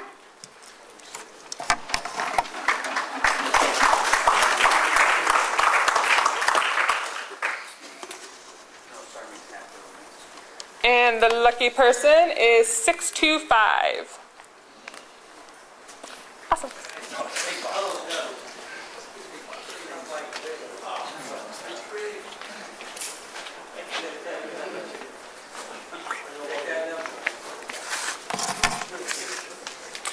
Good afternoon, everybody. Social media, wow, lost some of the crowd. Anyway, we are, of course, broadcasting this, and we'll have the video put up on YouTube and the slides as well. So if you have any other questions, you can go back and check the slides, see if your answer is there. If not, please reach out through Facebook and ask us the question. We'll get you an answer. Here a couple of weeks ago, an article came out. It was called 6 Tips for Keeping Teens Safe on Social Media. So I changed it a little bit, made it applicable for kids of all ages. Buzzer. Keep your profile private so that only family and people can see that you know, can see the photos, important dates, and other information. Number 2, make sure that you're not posting any personal details, including phone numbers, home addresses, social security numbers. They still do get out to the internet occasionally. Only publish photos and videos that don't jeopardize your safety or integrity. Number 4, make sure that you choose a strong password that can't be guessed, and make sure you change your passwords about every 3 months. Never accept a friend request from someone that you don't know. That happens all the time on LinkedIn. You have to decide case by case, kind of look at some of the folks maybe that they're associated with, but probably not a good practice in general. And number 6, keep an open dialogue with your family. Ask them to let you know if they receive any private messages that seem to be coming from you. They could very well be somebody trying to impersonate you. I brought along this Facebook Smart Card. It's something that West Point makes available through their website, and it's 2 pages of some really good guidelines how to keep your profile private and make sure that you can still have a very positive experience on Facebook, a rewarding experience. Still a lot of information put out through, as you've seen, everybody, Red Cross, USO, we all, I think even 2ID has a pretty good Facebook page. And September 4th, Sergeant Major Peden received the check for CFC, so we're all over that one. Any questions? Anyone?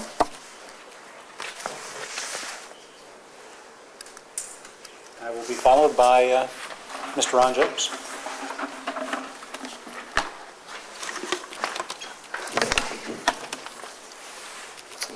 (652).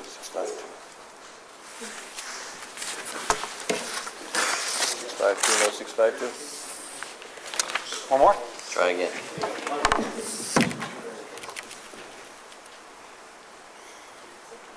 627. 627. 627? 627. Snooze the lose. We're getting closer. Try again. Ooh, 629. Oh! 629. We're getting warm. Is that a yes? Okay. Okay, we're gonna, before we do the closing remarks, we're gonna do an award presentation for Mr. Nam real quick. I think the Casey Command team wanted to present something very quickly. Hello, everybody. I'm Lieutenant Colonel Eddie Eldridge, the Garrison Commander for Casey. I've got Mr. Ray Myers here, the Deputy Garrison Commander, and Command Sergeant Major Keating, the Garrison Command Sergeant Major. I get the honor of getting to recognize a stellar member of our community, and no better time than right here at the Town Hall. On that note, I'd like Mr. Nam to come forward. He is the president. He is the president and owner of Music IT. You can notice it by the Oleha symbol on his company outside of the gate, as well as at the USO.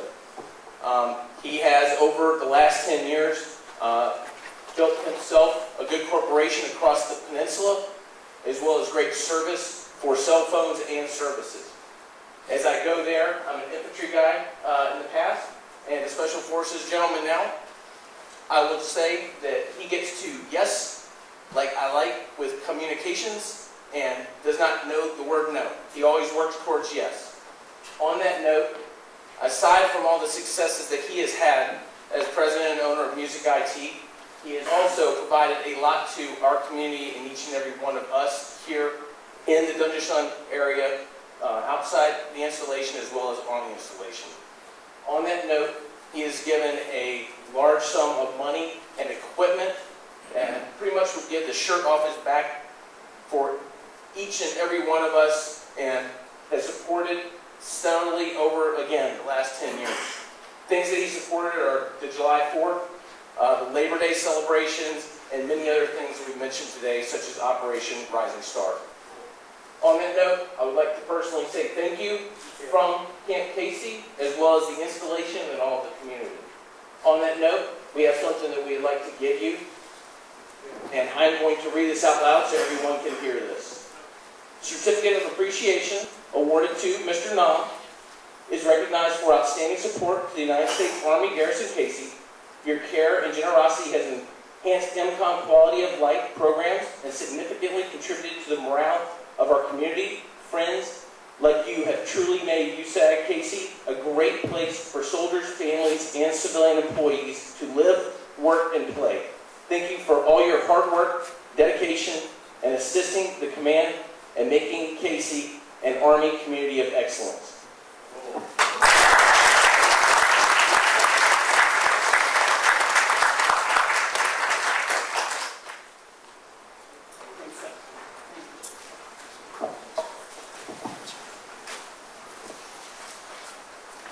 The crowd is much thinner, but I'd just like to make a couple of comments. First off, for all the folks from the Garrison side, thanks for what you do and providing the information and updates. My message to all the commanders, and I appreciate those that are coming, is, you know, a lot of times when you look across our Army, we've got a lot of phenomenal programs to help soldiers, family members, but a lot of times that information doesn't flow down to our soldiers, and so what you see is a big question mark a lot of times from those family members. So I appreciate you all coming, and most importantly, help disseminate that information, because all too often throughout my career I'd see soldiers that don't even know what ACS has to offer in all of the programs that can really help our soldiers. And nowhere else, as far as I'm concerned, in the United States do you have programs like this that are really set up to help family members, particularly that are overseas. So thanks for what you do. And commanders, I'd ask you to help disseminate that information, because all too often it never gets to our soldiers. You can take a horse to water, but you can't make them drink. Or we got to at least get them to the water. Oh, thanks. Appreciate it. All right, so thanks for your time. As a reminder, these slides will be also hung on our Facebook site. We'll also get them on the division site as well. So